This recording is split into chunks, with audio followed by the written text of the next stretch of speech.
Tonight, lie down quietly and let the room grow still around you. Let the sounds of the day fade into the distance. Let the body, which has carried you through so many visible duties and so many invisible burdens, begin at last to release its effort.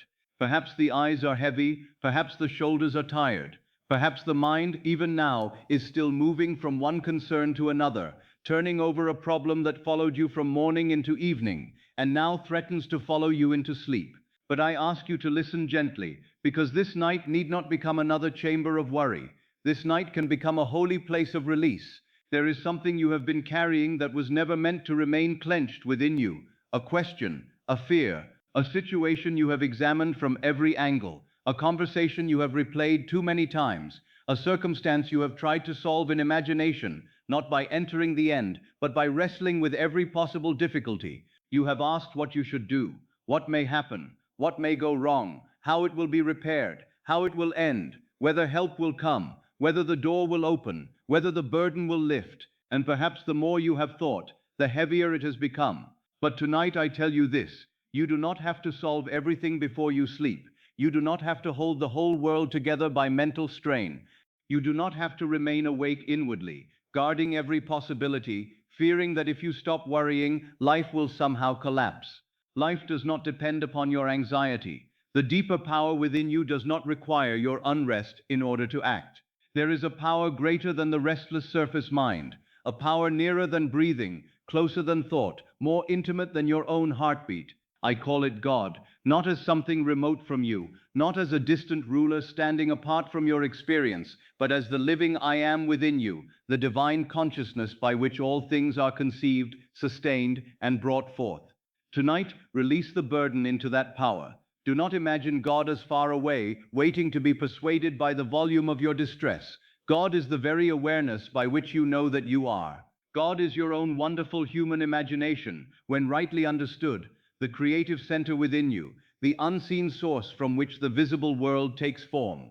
When I say, let God handle everything, I do not ask you to abandon life or refuse wise action. I ask you to cease carrying inwardly what the divine power within you is fully able to arrange. I ask you to stop identifying worry with responsibility. I ask you to enter the state in which the matter is already being handled by the deeper intelligence that knows the path before you can see it. What if the problem has remained heavy only because you keep carrying it inwardly? What if the mind has mistaken repetition for solution? What if returning again and again to the same fear has not prepared you but imprisoned you? What if your continual concern has become a silent declaration that the problem is still alive, still active, still unresolved?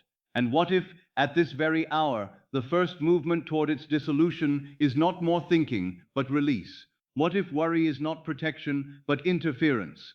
Men often believe that to worry is to care. They think anxiety proves devotion. They believe that if they remain tense enough, vigilant enough, afraid enough, then somehow they will prevent. But fear is not foresight. Worry is not wisdom. Anxiety is not power. Worry is imagination occupied with an undesired end. It is the mind entering a scene of loss and feeling it as though it were truth. It is the misuse of the divine faculty within you. And because imagination is creative, worry does not lighten the burden. It binds you more deeply to the state of burden. What if the moment you stop trying to manage every detail, the deeper power begins to move? There are things in life that cannot be solved by restless calculation. There are conversations that cannot be healed by rehearsing 10,000 versions of them. There are doors that do not open because you stare at them anxiously. There are solutions that cannot be forced into visibility by mental pressure. Yet when the inner state changes, when the heart settles, when the mind ceases its interference and accepts the end as resolved, then unseen forces begin to arrange the bridge. People are moved, circumstances shift, new possibilities arise. The path appears where none could previously be seen, not because you cease to care, but because you cease to obstruct the movement of the law with fear. Do not carry into sleep what God within you is able to arrange. Let that sentence become gentle authority within you. Do not carry into sleep what God within you is able to arrange. Do not carry the unfinished conversation. Do not carry the unanswered question. Do not carry the image of failure. Do not carry the fear of tomorrow. Do not carry the old burden as though it were part of your identity. Lay it down now, not carelessly, not indifferently, but reverently. Lay it down because you have understood that the same power which formed the heavens, which orders the seed to open and the dawn to come, is not absent from your life. It is within you as consciousness, and consciousness clothed in assumption becomes your world. Tonight, you do not wrestle with life. You rest in the power that forms life. There is a different posture of the soul tonight, not one of struggle, not one of argument, not one of begging, a posture of surrender, but not surrender to defeat. Surrender to divine order. Surrender to the state of resolution. Surrender to the quiet conviction that what concerns you is not beyond the reach of the I am within you. You may have been trying to solve the shadow while forgetting the light. You may have been studying effects while neglecting cause. Tonight, return to cause. Return to the inner state. Return to peace. Lay down the question. Enter the answer. If the question has been, how will this be fixed? Enter the answer, it is being arranged. If the question has been, will I be provided for? Enter the answer, I am sustained. If the question has been, will this relationship heal? Enter the answer, harmony is all. If the question has been, will I find relief? Enter the answer, relief is mine now. If the question has been, what if everything goes wrong? Enter the answer, all is moving toward fulfillment. Do not wait until the outer world changes to give yourself permission to rest. Rest first, peace first, the inner acceptance first. Then let the world catch up. The night is sacred because the mind softens before sleep. Resistance loosens. The body releases its hold. The conscious arguments grow quiet. This is not the hour to repeat the problem with greater intensity. This is the hour to choose the state that will descend into the deep. If you fall asleep in fear, fear is carried inward. If you fall asleep in relief, relief is carried inward. If you fall asleep still asking, the asking continues in the hidden places of consciousness. But if you fall asleep in the feeling that the matter is handled, then sleep receives that impression and carries it beneath the surface where it begins to take root. Let the night receive not your fear, but your faith. Faith tonight does not mean straining to believe. Faith tonight means becoming still enough to stop arguing with peace. Faith means allowing yourself to feel what you would feel if the burden had already been lifted. Faith means resting in the emotional aftermath of resolution before the evidence appears. Faith means saying inwardly, I do not need to carry this through the night. It is handled in consciousness. I release it now. The senses may not yet confirm it. The outer world may still appear incomplete, but the unseen is not unreal. The unseen is the birthplace of the visible. Perhaps you are lying there with a concern so familiar that part of you fears letting it go. You have held it for days, weeks, perhaps longer. It has occupied your waking hours and troubled your rest. Without it, the mind almost wonders what it will do. But you are not betraying the situation by resting. You are not abandoning anyone by releasing fear. You are not becoming careless by ceasing to worry. You are becoming spiritually sane. You are returning power to its proper place. You are saying, my anxious thought is not God. My fear is not God. The I am within me is the creative cause, and I now place this matter in that deeper order. Feel the body begin to understand. Let the forehead soften. Let the eyes rest. Let the tongue grow still. Let the shoulders drop. Let the chest become less guarded. Let the hands release, as though they had been gripping something invisible and have now begun to open. Let the breath move more slowly. You do not need to force the breath. Simply notice that the body is willing to let go when the mind no longer insists on holding. Perhaps say inwardly, very softly, I release the burden. Let the words come slowly. I release the burden. Again, more gently, I release the burden. Do not say them as a command directed at yourself with tension. Say them as the recognition of what is already becoming true. Something in you is loosening. Something in you is tired of carrying what peace would resolve. Something in you is ready to trust. Now say, if it feels right, it is handled. Let the phrase enter you, not as a demand, not as a desperate wish, as a quiet inward assumption. It is handled. The matter you carried is now placed within the power of God in you. The unseen intelligence is not confused. The law is not late. The bridge is not absent because you cannot see it. It is handled. Rest in that. Again, it is handled. Let the body soften beneath it. You have tried enough for one day, you have examined enough, you have mentally rehearsed enough, you have carried enough. Tonight, do not make your bed a council chamber of worry. Make it a sanctuary of release. Do not invite tomorrow's fears to lie beside you. Let sleep be entered with faith. Let the final atmosphere be trust. Let the last inward movement be not a question, but an answer. Lay down the question. Enter the answer. If the concern rises again, do not fear it. It may return by habit, like a visitor who has knocked at the same door many times. But tonight you need not invite it in. Simply say, "This has been placed in God, I rest." If another thought comes, say again, "It is handled." If the mind wants to begin calculating, say, "The path is not my burden tonight, peace is my state." If the heart tightens, breathe and say, "I release what I cannot arrange by." The deeper power begins to move when you stop insisting that your anxiety is necessary. The solution begins to breathe when you cease smothering it with inward struggle. The new state begins to form when you stop returning obsessively to the old one. Tonight is not merely the end of a day, it is the beginning of release. It is the inward turning from strain to trust, from management to surrender, from fear to faith. You are allowed to stop carrying everything. You are allowed to let the night take what no longer belongs in your hands. You are allowed to rest before the evidence arrives. You are allowed to trust the invisible order. You are allowed to say, "God within me is handling this," and to mean it. You are allowed to sleep, not as one defeated, not as one abandoned, not as one who has given up, but as one who has entered the higher act of faith. You have ceased to carry the burden in the wrong place. You have released it into consciousness. You have chosen the state of resolution. You have placed your trust not in strain, but in the power that forms life. So let the room grow quieter now. Let the body sink more deeply into rest. Let the day recede. Let the problem move farther from the center of attention.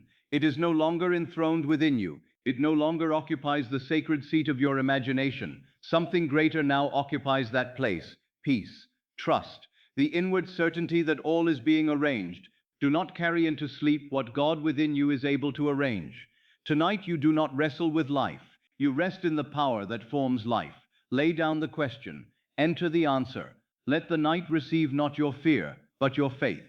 There is a hidden exhaustion that many carry, and because it is hidden, they do not always recognize the true cause of their weariness.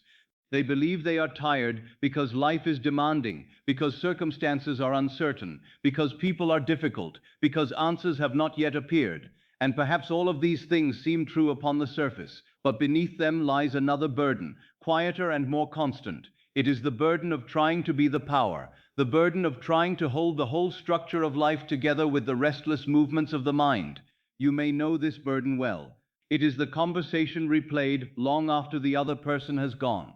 It is hearing again the words that wounded you, then imagining what you should have said, what you might yet say, what they may be thinking now. It is creating an entire inward drama around a moment that has already passed, and yet carrying its weight as though it were still happening. It is anticipating bad outcomes before they arrive.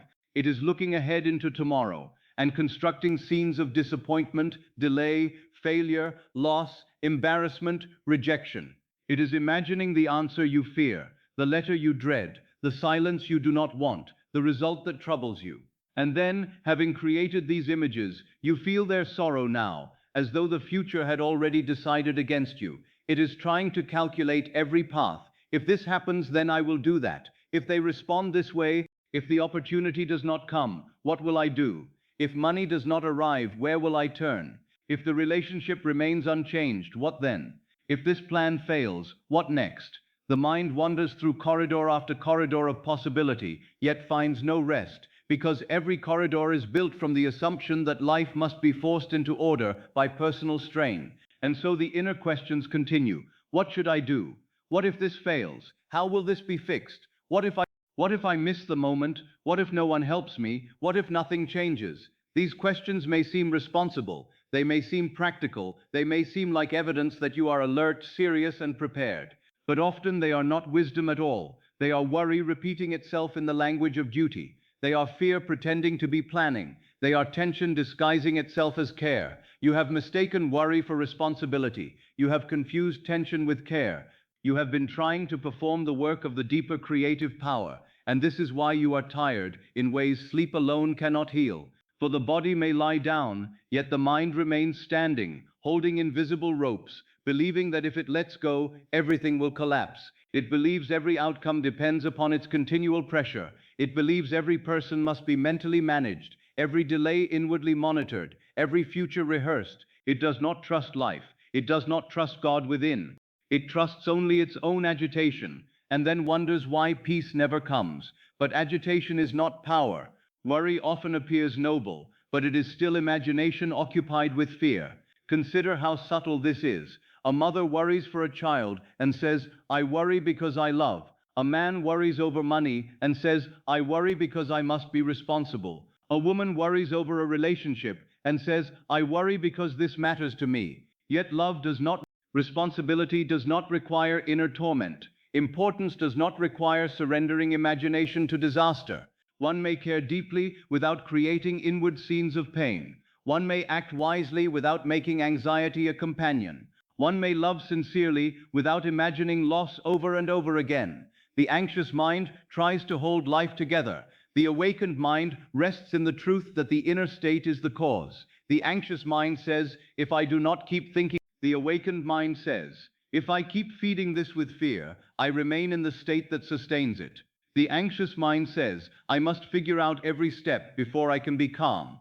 The awakened mind says, peace comes first. From peace, the right step reveals itself. The anxious mind says, everything depends on me. The awakened mind says, I act when action is required, but I do not carry the universe in thought. You were never meant to carry life by mental.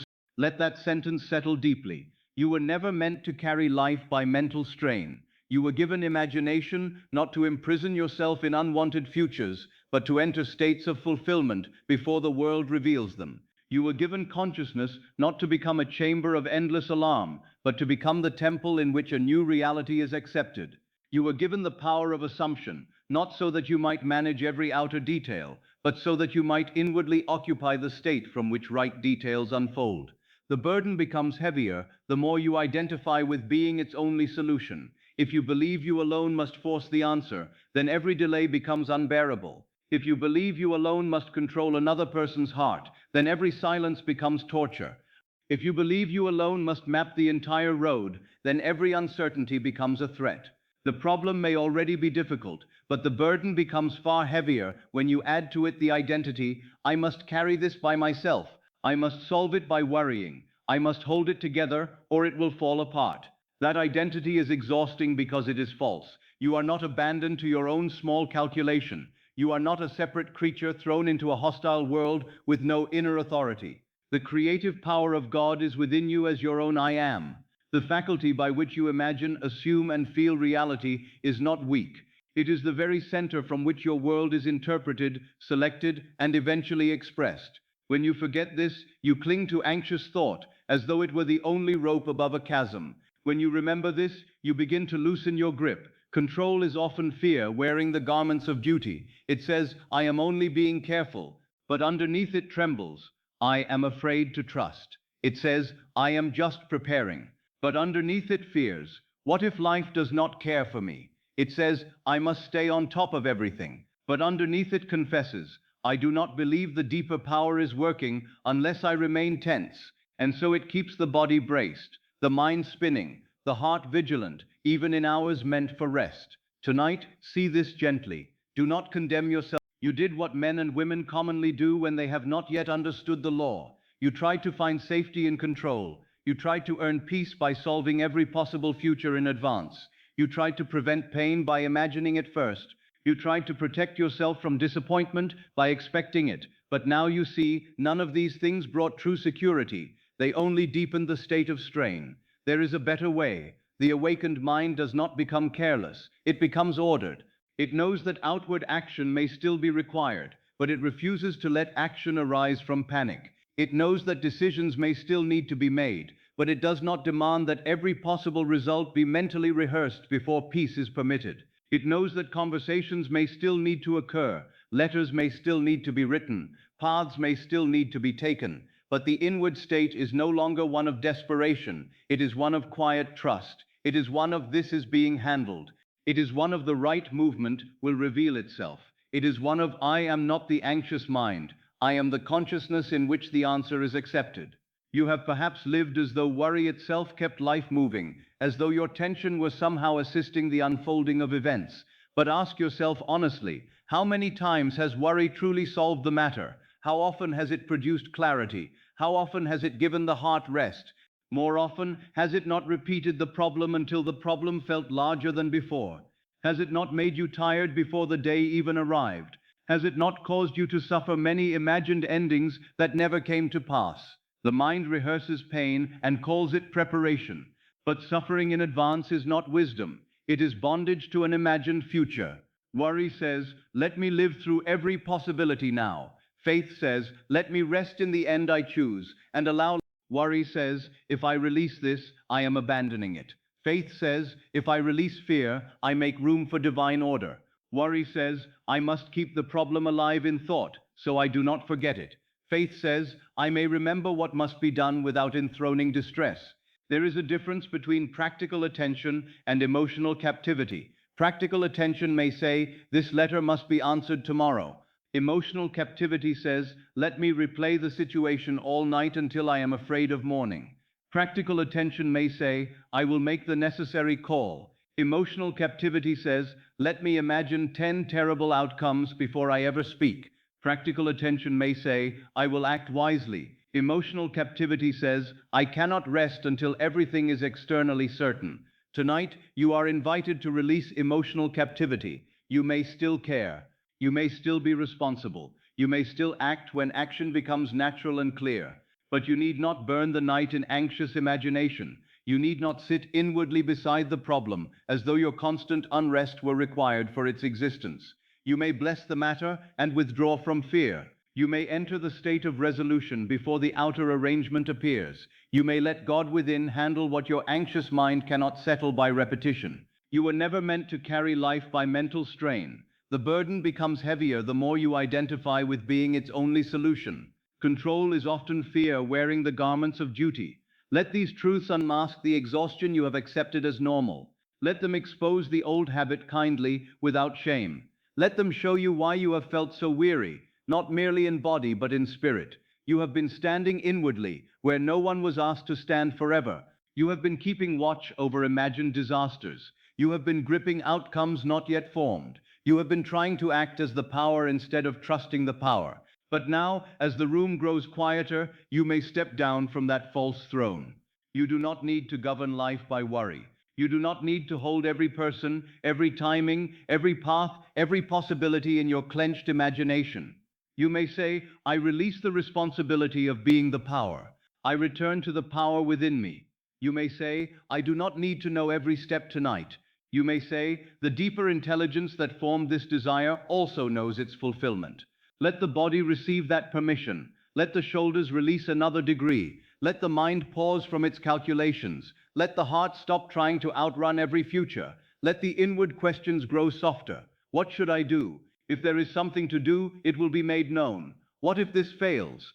I no longer live from failure. How will this be fixed? The state of resolution is already chosen. What if nothing changes? Consciousness has already begun to change, and the outer must follow. You do not need to force yourself into perfect stillness. You need only cease agreeing that worry is necessary. If a thought returns, let it return and pass. If a question rises, answer it with peace. If the old burden asks to be lifted again, remember that you have placed it in the deep. You are not neglecting it. You are refusing to continue suffering under it. The anxious mind has tried to hold life together.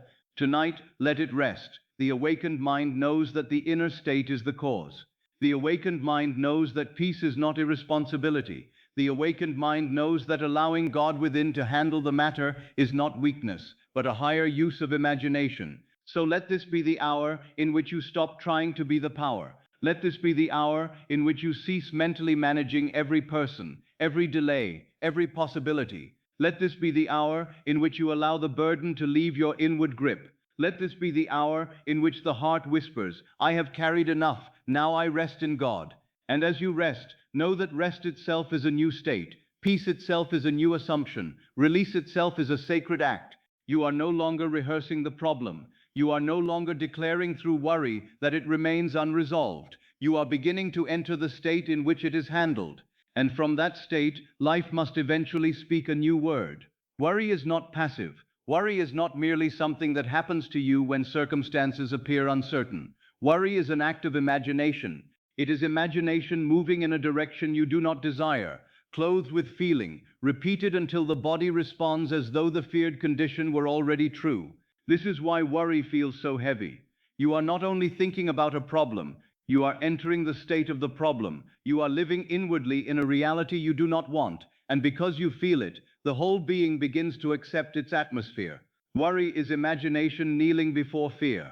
A man sits quietly, yet inwardly he is watching a conversation go badly. He hears the tone of the other person. He imagines rejection, misunderstanding, accusation, distance. Nothing has yet occurred outwardly, but within himself he has already lived through the scene. His body tightens, his stomach turns, his breath shortens. He becomes sad, angry, or defensive before a word has been spoken in the world. He says he is only preparing himself, but in truth, he is rehearsing the state of conflict. A woman lies in bed and imagines money not arriving. She sees an obligation approaching. She pictures herself unable to meet it. She feels the helplessness of lack. She imagines the disappointment, the pressure, the shame. Perhaps no such event has yet unfolded, yet her body begins to live in the condition as though it were present. Sleep leaves her, peace departs. Her imagination has entered poverty before poverty has appeared, and the feeling of scarcity spreads through her being like a dark mist. This is not foresight, it is the misuse of the creative faculty. Another imagines a health result worsening. He has not yet received the final word, but he has already built a scene of fear. He imagines the physician's expression. He imagines a troubling report. He imagines family members concerned. He feels the dread as though it has already happened. His heart races. His body becomes tense. The feared future is drawn into the present by feeling. He is not waiting for tomorrow. He is suffering tomorrow before tomorrow exists. Another imagines someone leaving, turning cold, withdrawing affection, choosing someone else, speaking words of rejection. Perhaps the outer relationship has not yet reached such a point. Perhaps there is only silence, or a delay, or some uncertainty. But the mind, if unguarded, paints the whole dark. It imagines abandonment and then feels abandoned. It imagines rejection and then feels rejected. It imagines loss and then mourns something that has not yet taken form. This is the tragedy of worry. It makes man grieve over shadows and then wonder why peace is absent. To worry is to rehearse what you do not wish to experience.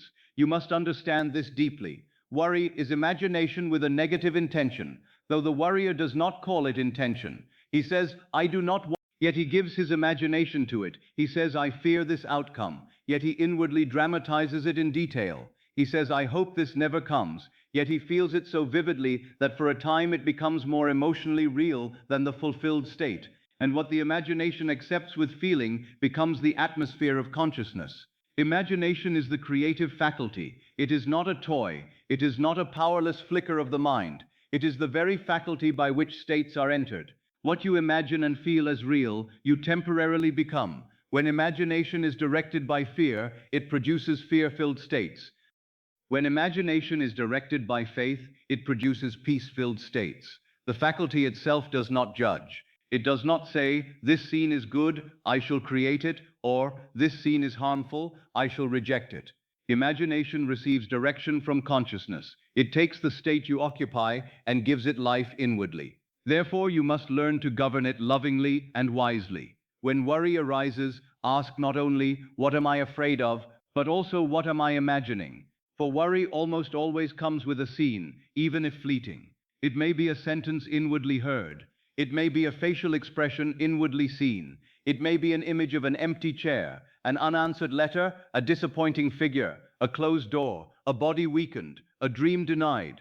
There is always some inward movement toward the feared condition. Find it gently. Do not accuse yourself. Simply notice, I have entered an imaginal scene of distress. You are entering the state of the problem. Once you see this, the spell begins to weaken. Worry depends upon unconscious participation. It gains strength when you believe you are simply responding to life, when in fact you are creating an inner environment of distress. But when you recognize worry as an imaginal act, you recover choice. You can say, I need not continue this scene. I need not keep living in this feared outcome. I may withdraw from it. I may choose another state. Perhaps the mind has imagined the difficult conversation. Let it be revised. Instead of hearing harsh words, hear understanding. Instead of rejection, hear warmth. Instead of distance, feel relief. Do not force the outer person to behave in one way by tension. Enter inwardly the state in which harmony has already been restored. Let the imagination kneel no longer before fear, but stand upright in faith. Perhaps the mind has imagined money not arriving. Do not continue the old film. Imagine the matter settled. See yourself at ease. Feel the obligation met. Feel the burden lifted. Hear yourself saying, "Thank God, it is handled." The details need not be numerous. The state is enough. Move from the scene of lack into the scene of provision. This is not denial. This is the right use of imagination. Perhaps the mind has imagined the body worsening. Withdraw from that impression. Do not make fear your final. Enter a scene of relief. Feel yourself hearing good news. Feel yourself thanking God for restoration. Feel the body softer, calmer, less threatened. You are not asked to pretend symptoms do not exist. You are asked not to enthrone a feared future above the divine power within you. Perhaps the mind has imagined abandonment. Choose instead the state of being loved. Hear a kind word inwardly. Feel closeness. Feel security. Feel that the bond is not fragile, not slipping from you, but already held in the state you accept.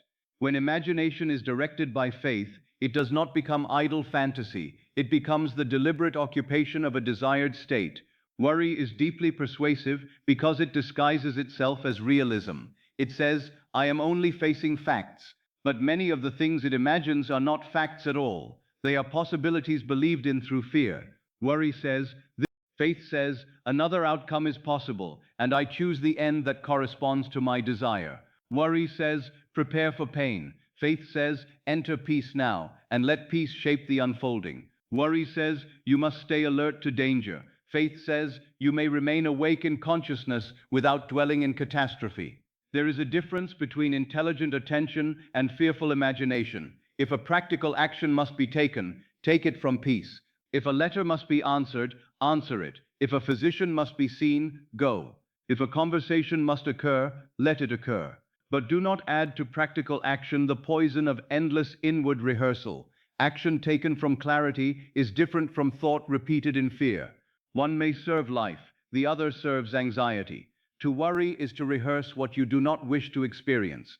If you wish to stop worrying, do not begin by trying to suppress every thought. Instead, redirect imagination. The faculty that has been painting scenes of distress may be turned towards scenes of fulfillment. Ask, what would I feel if this were already resolved? Feel that. Ask, what would I inwardly hear if all were well? Hear that. Ask, what would I no longer need to fear if this were handled? Release that fear now. In this way, imagination is redeemed from worry and restored to its divine purpose. Worry is exhausting because it asks the body to live in repeated alarms. The heart beats faster over events not yet present. The muscles tighten over scenes not yet formed. The mind grows weary from responding to imagined disasters. And then the body enters the night with the residue of events that never happened. Is this not enough proof that worry is not helping you? It is keeping you inwardly bound to the problem. It is making you suffer twice, or 10 times, or 100 times, over what may never come at all. My friend, you were not given imagination to pre-live misery. You were given imagination to enter the end. You were given it to know inwardly what the senses do not yet confirm. You were given it to dwell in peace before peace becomes visible, in love before love externalizes, in supply before supply appears, in healing before healing is reported. Imagination is sacred. Do not hand it over to fear as though fear were its rightful master. When you catch yourself worrying, pause inwardly. Be still.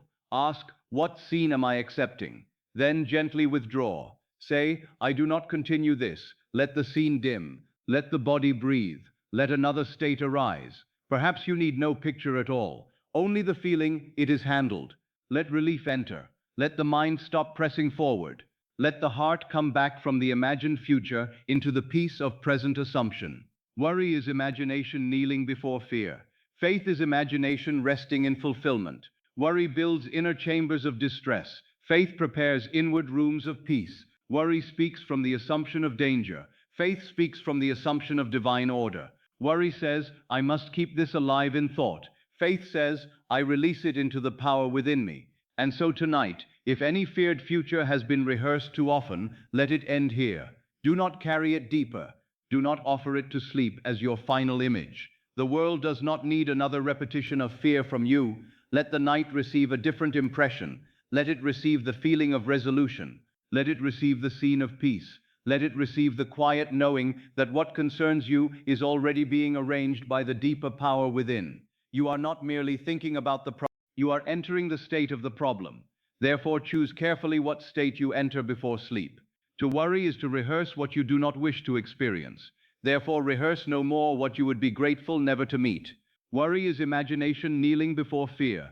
Therefore, lift imagination gently and let it kneel before peace, before trust, before the fulfilled end. Rest now in that higher use of your own divine faculty. Let the unwanted scenes fade.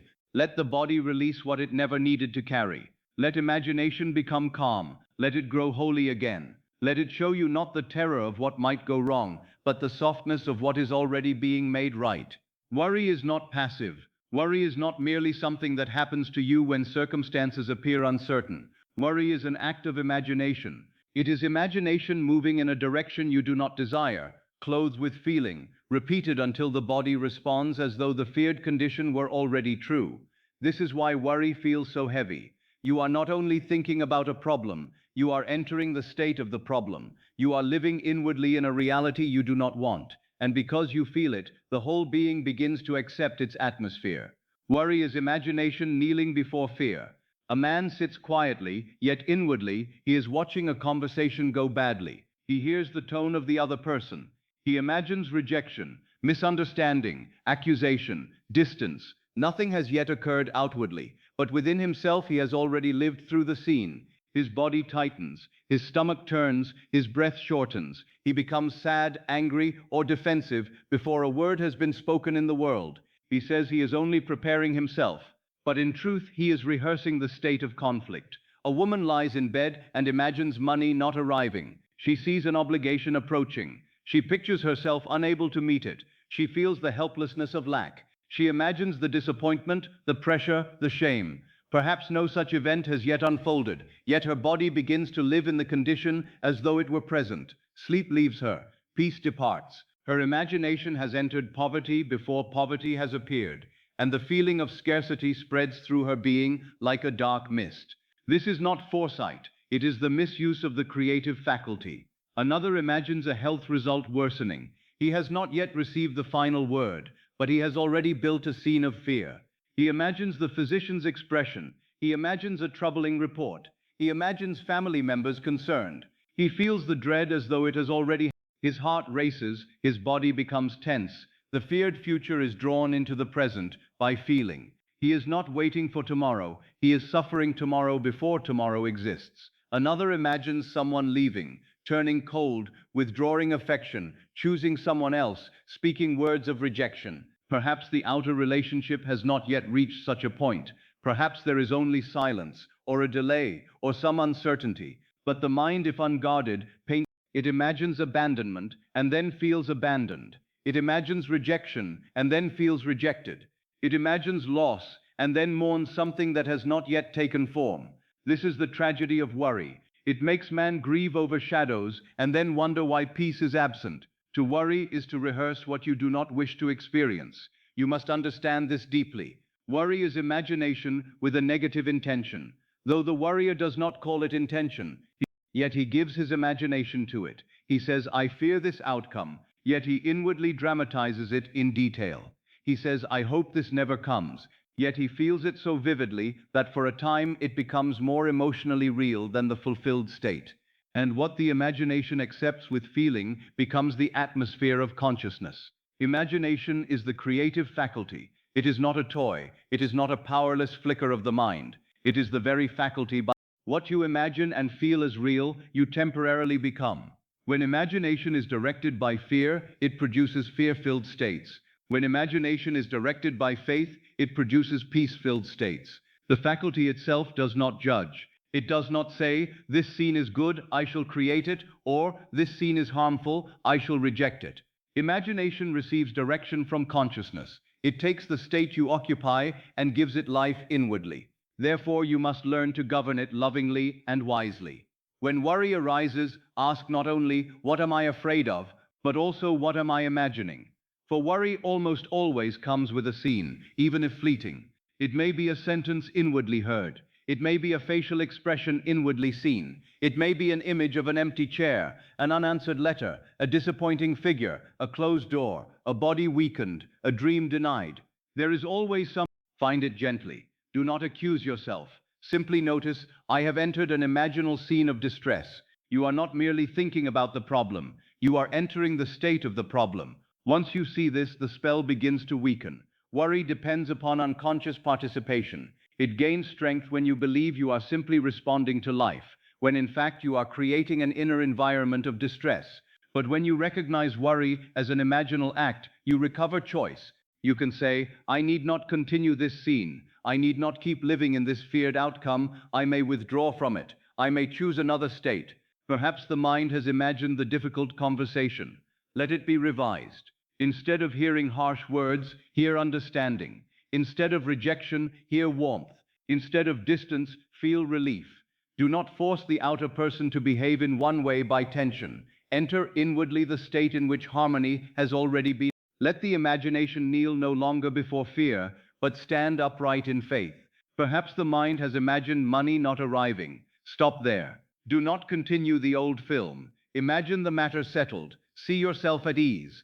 Feel the obligation met. Feel the burden lifted. Hear yourself saying, thank God it is handled. The details need not be numerous. The state is enough. Move from the scene of lack into the scene of provision. This is not denial. Perhaps the mind has imagined the body worsening. Withdraw from that impression. Do not make fear your final creative act. Enter a scene of relief. Feel yourself hearing good news. Feel yourself thanking God for restoration. Feel the body softer, calmer, less threatened. You are not asked to pretend symptoms do not exist. You are asked not to enthrone a feared future above the divine power within you. Perhaps the mind has imagined abandonment. Choose instead the state. Hear a kind word inwardly. Feel closeness. Feel security.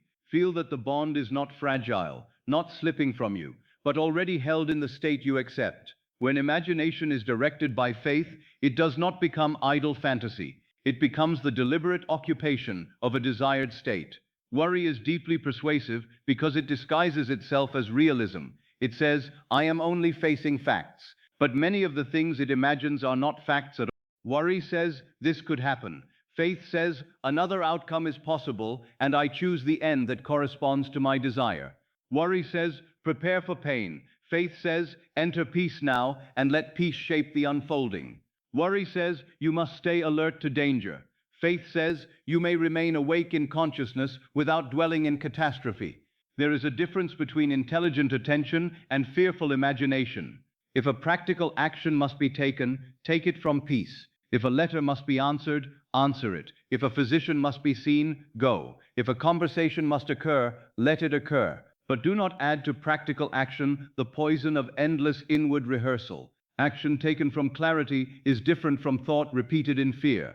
One may serve life, the other serves anxiety. To worry is to rehearse what you do not wish to experience.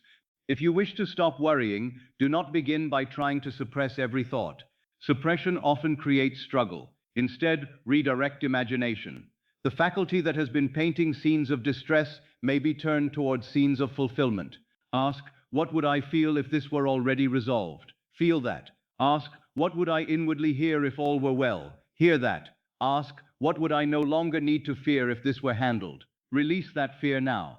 In this way, imagination is redeemed from worry and restored to its divine purpose. Worry is exhausting because it asks the body to live in repeated alarms. The heart beats faster over events not yet present. The muscles tighten over scenes not yet formed. The mind grows weary from responding to imagined disasters. And then the body enters the night with the residue of events that never happened. Is this not enough proof that worry is not helping you? It is keeping you inwardly bound to the problem. It is making you suffer twice, or 10 times, or 100 times over what may never come at all. My friend, you were not given imagination to pre-live misery. You were given imagination to enter the end. You were given it to know inwardly what the senses do not yet confirm. You were given it to dwell in peace before peace becomes visible, in love before love externalizes, in supply before supply appears, in healing. Imagination is sacred. Do not hand it over to fear as though fear were its rightful master. When you catch yourself worrying, pause inwardly, be still. Ask, what scene am I accepting? Then gently withdraw. Say, I do not continue this. Let the scene dim. Let the body breathe. Let another state arise. Perhaps you need no picture at all, only the feeling it is handled. Let relief enter. Let the mind stop pressing forward. Let the heart come back from the imagined future into the peace of present assumption. Worry is imagination kneeling before fear.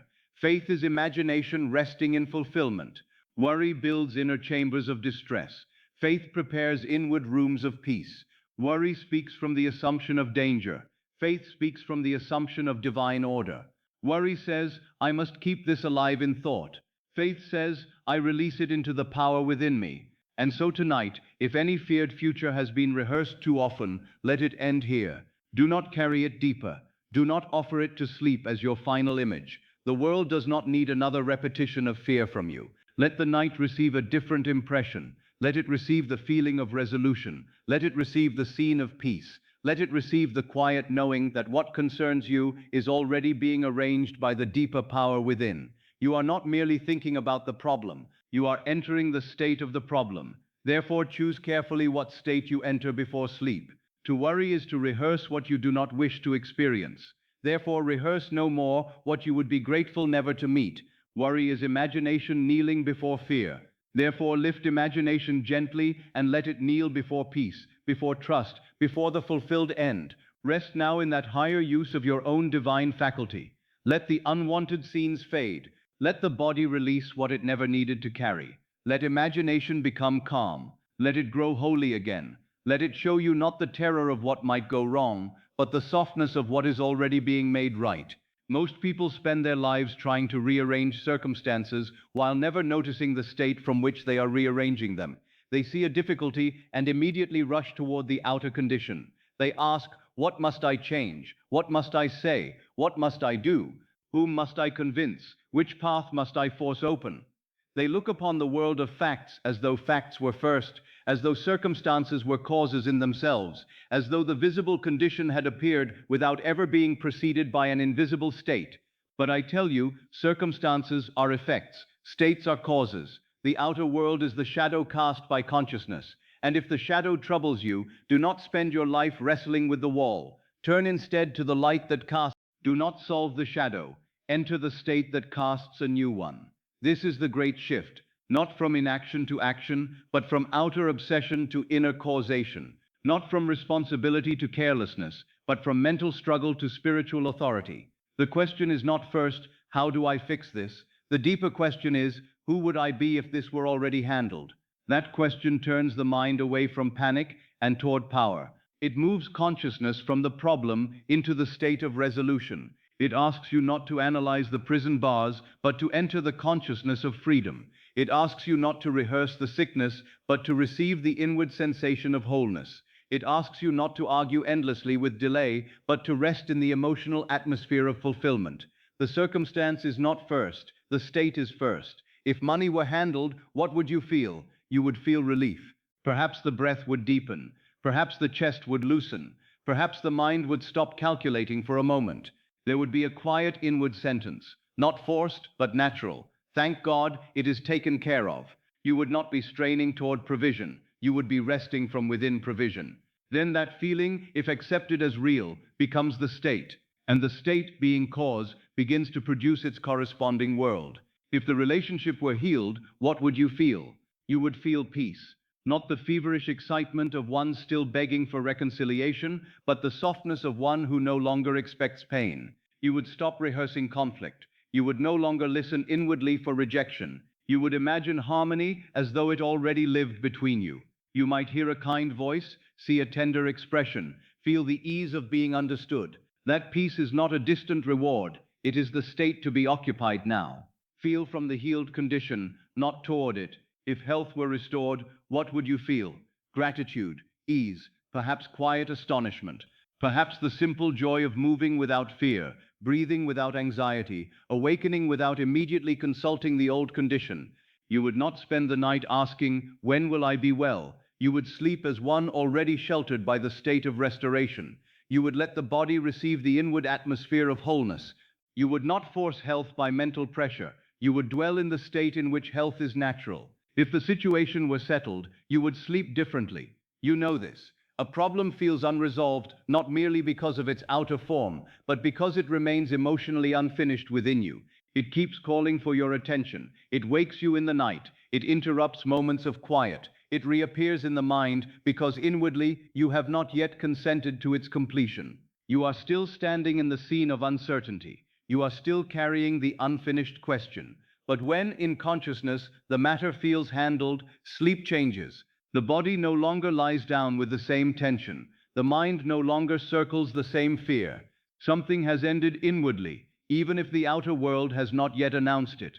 Problems remain emotionally active when they remain internally unfinished. This is why endless thinking rarely brings peace. Thought may examine a matter from many sides, but unless consciousness moves into resolution, the problem remains alive as a state.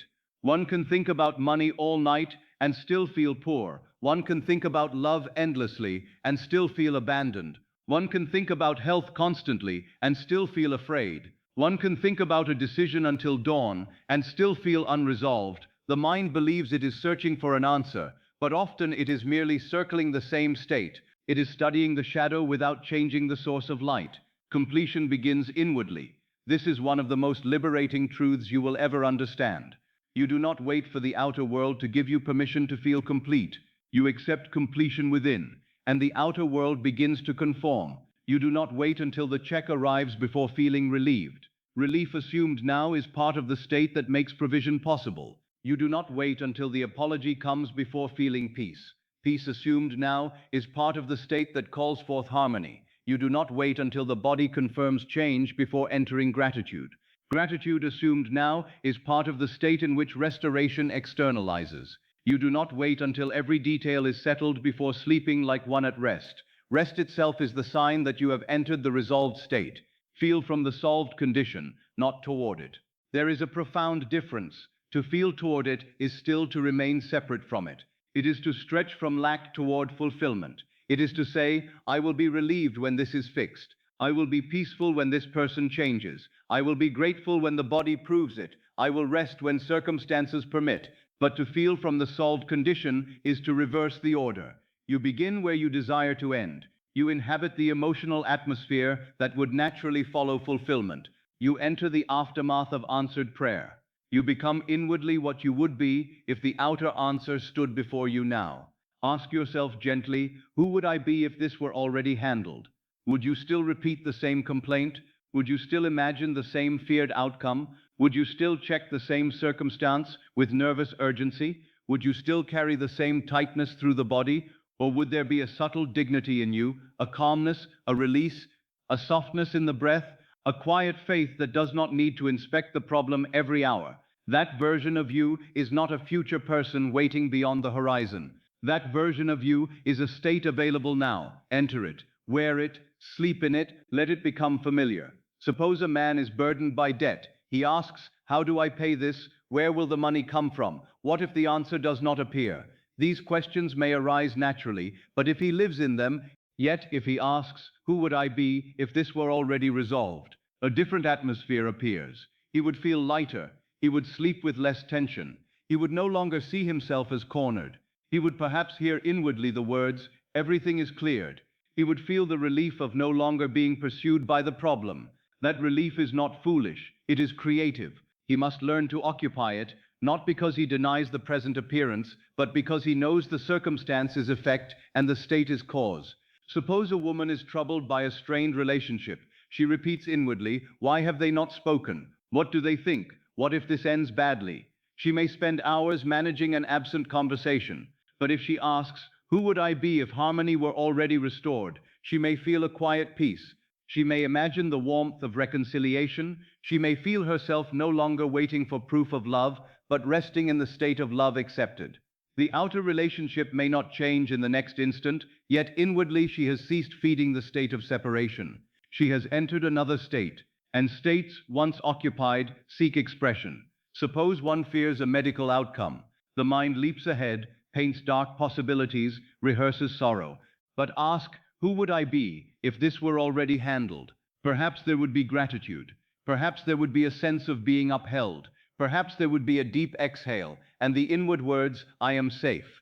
This does not deny the value of wise care. It restores inner order. It refuses to let fear become the dominant imaginal act. It plants a different seed. Suppose a situation is uncertain, and you feel compelled to think about it endlessly. Instead of asking again, how will this end? Ask, what would the settled version of me feel tonight? Would that self still lie awake, constructing every possible outcome? No. That self would rest. That self would say, it has been arranged. I need not carry the future through the night. That self would enter sleep differently. And because sleep receives the final mood, this shift is not small. It is sacred. The real work is state selection.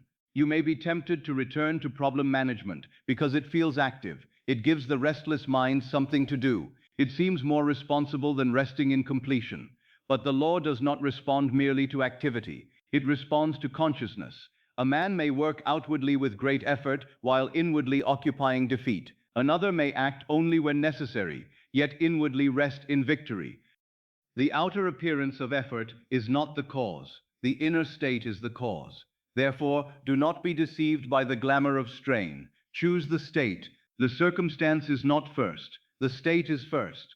This means you do not measure truth solely by what appears in front of you.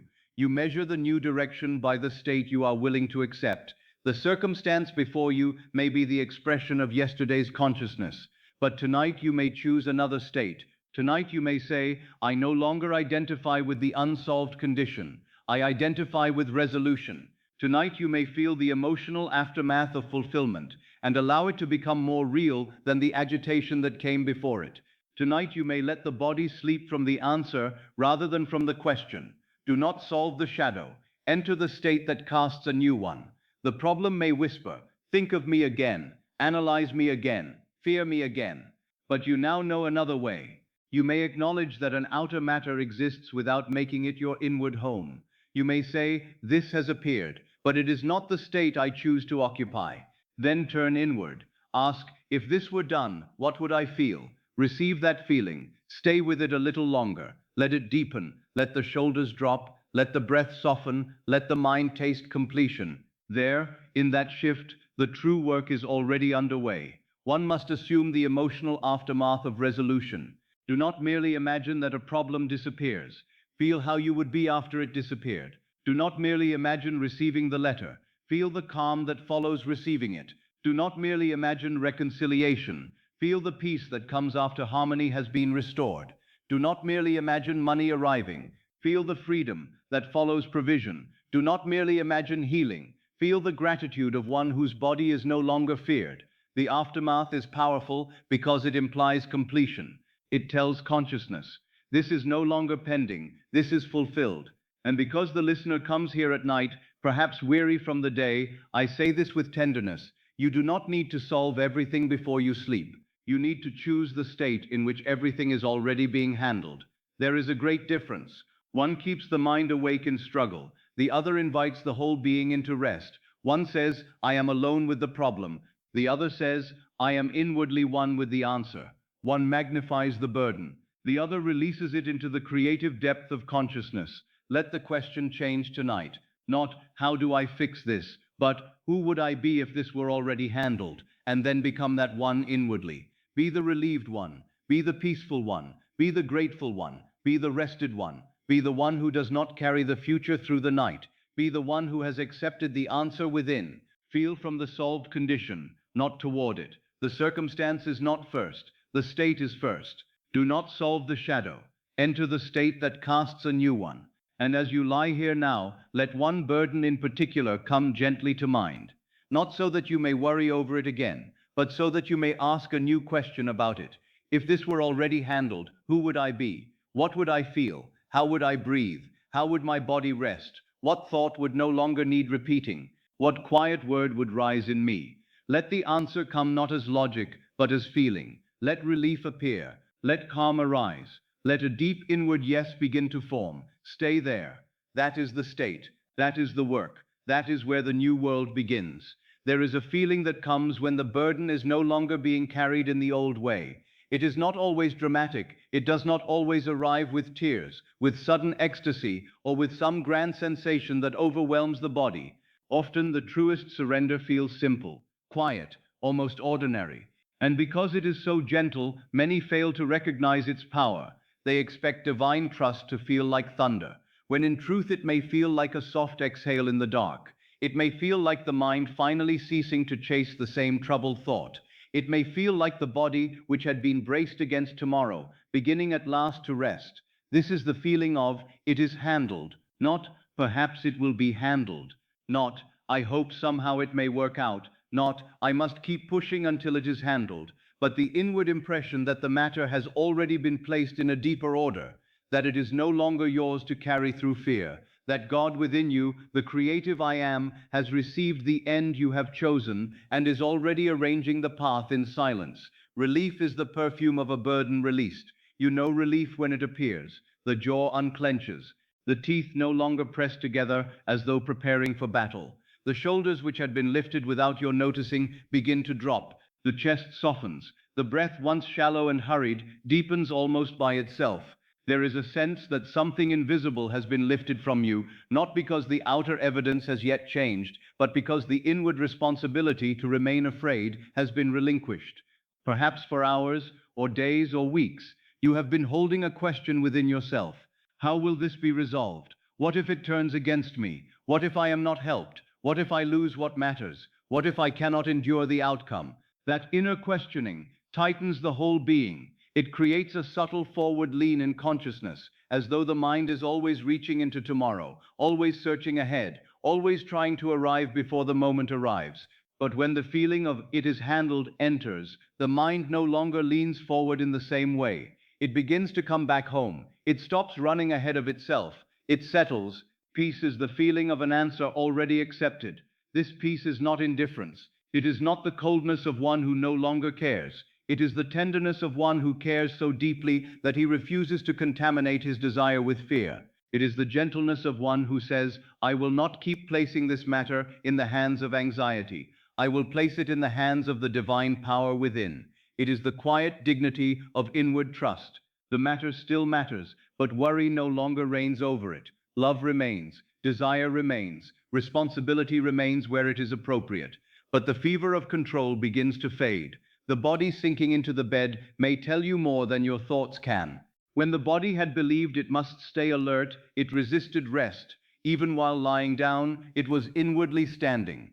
But now, as surrender becomes real, the body begins to yield. The back softens into the mattress. The limbs become heavier. The hands open. The muscles around the eyes release. The heart is no longer being asked to carry tomorrow. It may beat more quietly, it may slow, it may accept the permission to rest. This is what surrender feels like inside you. It feels like inward relief. It feels like calm assurance. It feels like the absence of urgency. It feels like emotional quietness. It feels like freedom from checking. It feels like no longer needing to revisit the same evidence again and again. It feels like being able to close the eyes without immediately reopening the problem in thought. It feels like the inner sentence. The matter is in order, even before the outer world has displayed the order. The state of God is handling it is not frantic gratitude. It is not repeating thank you with desperation in the hope that enough words will force a result. It is settled trust. Gratitude may arise, yes, but it arises gently, like warmth. It does not plead. It does not bargain. It does not strain. It whispers from the heart because the heart has already accepted relief. It says, perhaps without words, thank you, I can rest now. That is gratitude born from fulfillment, not gratitude used as a technique to obtain fulfillment. The moment you feel it is handled, you have entered the end. This is a profound truth. The end is not only an image, it is a feeling tone. It is the emotional atmosphere that would naturally follow resolution. If the matter were truly settled, you would not continue to live inwardly as though disaster were imminent. If the answer were truly given, you would not continue to ask the same question with the same fear. If God within had already taken the burden, you would not keep snatching it back every few moments to examine its weight. Therefore, the feeling of it is handled is not merely comforting, it is creative. It is the state of the wish fulfilled in relation to whatever burden you release. Suppose a financial matter troubles you. You may not know yet the visible channel through which provision will come, but if the matter were handled, how would you feel? Not necessarily wild excitement, perhaps simply relief. Perhaps the shoulders would fall, perhaps the stomach would loosen, perhaps you would stop calculating every possible disaster. Perhaps you would say softly, "All right, it is taken care of." Enter that, feel that. Let that become more real than the old urgency. Suppose a relationship weighs upon you. If it were already healed, if harmony were already established, if the misunderstanding were already dissolved, what would be different within you now? Would you still replay the wound? Would you still anticipate painful words? Would you still read every silence as danger? No, there would be peace, there would be inward warmth, there would be less need to defend yourself against an outcome that no longer belongs to your accepted state. Enter that peace. Let the heart know it is handled. Suppose a health concern has occupied the mind. If restoration were already underway, if the condition were already being resolved, if divine order were moving through every part of your being, how would you rest? You might breathe more deeply. You might release the constant inward scanning. You might allow the body to be still without interrogating every sensation. You might feel gratitude before evidence, not because you are pretending, but because inwardly you have accepted a new state. Enter that gratitude. Feel the calm assurance of one who says, the deeper power is at work. Suppose a decision or uncertain future has troubled you. If the path were already being prepared, if right timing were already unfolding, if you did not need to see the entire road tonight, what would happen within? The mind would stop rushing ahead. It would no longer lean toward tomorrow. It would rest in present trust. It would understand that guidance does not require strain. It would say, the next step will be shown. I do not force what is being arranged. This too is the feeling of, it is handled. Many confuse peace with the absence of desire. They think that if they become too calm, perhaps they no longer care enough. But it is often the opposite. Peace is desire purified of fear. It is longing freed from desperation. It is trust replacing struggle. A man may care deeply and yet feel serene because he has accepted fulfillment inwardly. A woman may desire intensely and yet rest quietly because she is no longer trying to squeeze certainty out of appearances. The desire does not disappear. The torment does. The feeling of, it is handled, may arrive gradually. At first there may be only a small easing, a slight release in the breath, a faint willingness to stop asking the same question. Do not despise that beginning. If you have lived in worry for a long time, complete surrender may not feel immediate. But each time you return to the state of handledness, the body learns, the mind learns, consciousness learns that peace is safe. It learns that you do not need to panic in order to remain devoted. It learns that divine trust is not abandonment, but alignment. You may say inwardly, very softly, it is handled. Then pause. Let the body respond. Do not rush to repeat it. Feel whether the words produce even the slightest lessening of strain. If they do, remain there. If another thought rises, let it pass and return. Again, it is handled. Perhaps the second time the shoulders drop more. Perhaps the third time the breath slows. Perhaps the fourth time the mind no longer presses forward quite as strongly. This is how a state is entered gently. You are not trying to hypnotize yourself into false calm. You are moving into the true order of things. The anxious state says, the burden is mine alone. The surrendered state says, the burden has been placed in God within. The anxious state says, I must remain alert to every danger. The surrendered state says, I remain awake in faith, not tense in fear. The anxious state says, peace must wait until proof comes. The surrendered state says, peace is proof that the state has changed. Peace is the feeling of an answer already accepted. Consider the difference between someone who has not yet received a reassuring letter and someone who has already received it. Outwardly, before the letter arrives, both may appear in the same room, under the same roof, with the same envelope absent from the table. Yet inwardly, they live in different worlds. The one still waiting anxiously scans every possibility. The one who has inwardly accepted the answer rests, speaks differently, breathes differently. The inner atmosphere has changed. This is the state you are invited to occupy before the outer letter comes. The feeling of, it is handled, removes the compulsive need to check. Not because you make a vow never to look at anything again, but because the nervous urgency weakens. You no longer need to seek constant confirmation from the visible world. You may receive information when it comes. You may act when action is appropriate, but you are not possessed by the need to keep examining whether God has begun. You know that the beginning is already within. You know that the answer has been accepted in consciousness. Freedom from checking is one of the signs of true surrender. The mind that distrusts must look again and again. The mind that has begun to trust can rest. It no longer treats silence as a verdict. It no longer treats delay as defeat. It no longer assumes that nothing is happening merely because nothing has yet been announced. It allows unseen movement to be unseen for a time. It does not demand from the invisible an hourly report. The absence of urgency is not laziness, it is spiritual composure. You may still rise in the morning and do what life asks. You may still speak, work, write, decide, assist, move, but you do not move from panic. You move from a calmer center. If action is needed, it comes with greater clarity. If waiting is needed, it is less bitter. If silence is needed, you do not fill it with dread. The feeling of "it is handled" reorganizes your relation to the whole matter. It is handled. Allow that again. It is handled. The jaw softens. It is handled. The shoulders fall. It is handled. The breath deepens. It is handled. The body sinks more fully into rest. It is handled. The mind no longer leans forward toward tomorrow with the same desperation. It is handled. The night becomes softer. It is handled. The burden is not gone from memory perhaps, but it is no longer enthroned in consciousness. It is handled. This is surrender. Not the collapse of hope, but the quiet acceptance of answer. Not the abandonment of desire, but the release of fear. Not passivity, but inward alignment. Not dramatic emotion, but settled trust. If tears come, let them come. If no tears come, that is fine. If there is only stillness, receive stillness. If there is only one deep exhale, if there is only the faintest feeling that perhaps you do not need to carry this in the same way anymore, receive that too.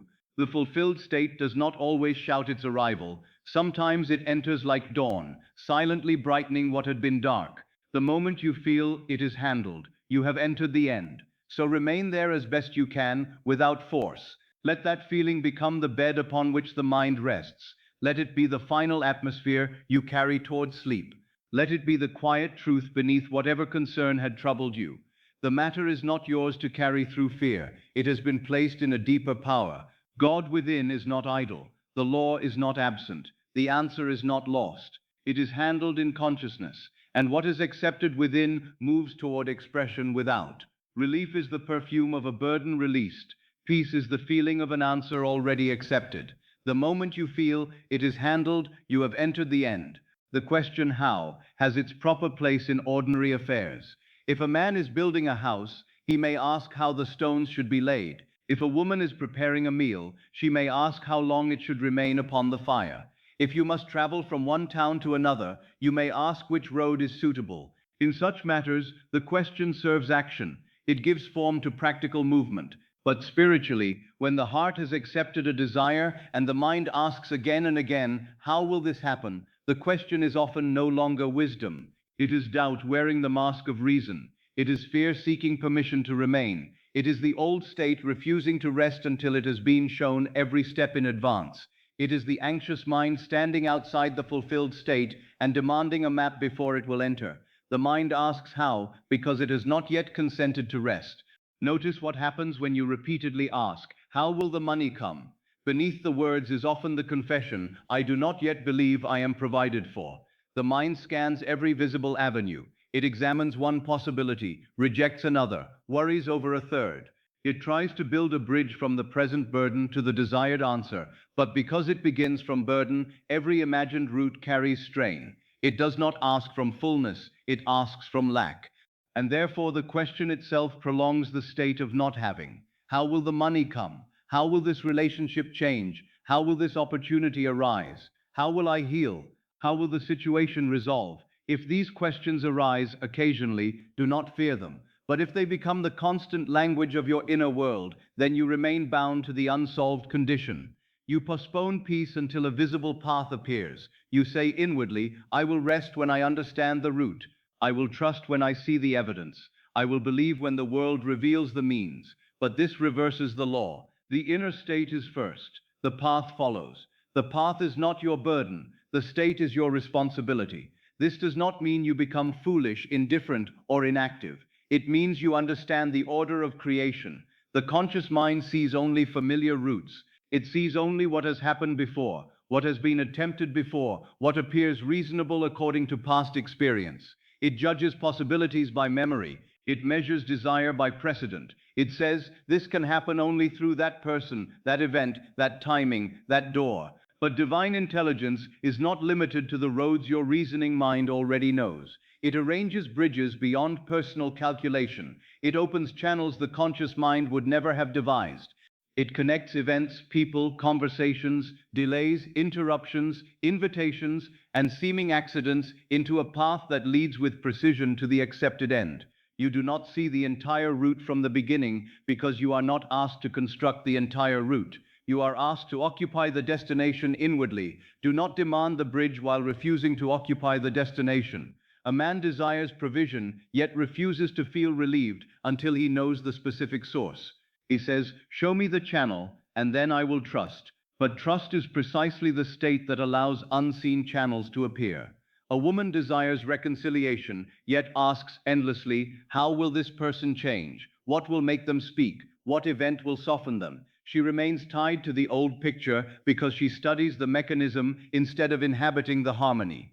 Another desires healing, but asks in fear, how will my body recover? What if no path exists? What if this takes too long? In doing so, he dwells not in restoration, but in uncertainty. The question becomes a chamber of delay. I say to you, assume resolution, not mechanism. Feel the matter handled. Feel the answer already alive in consciousness. Feel the emotional aftermath of completion.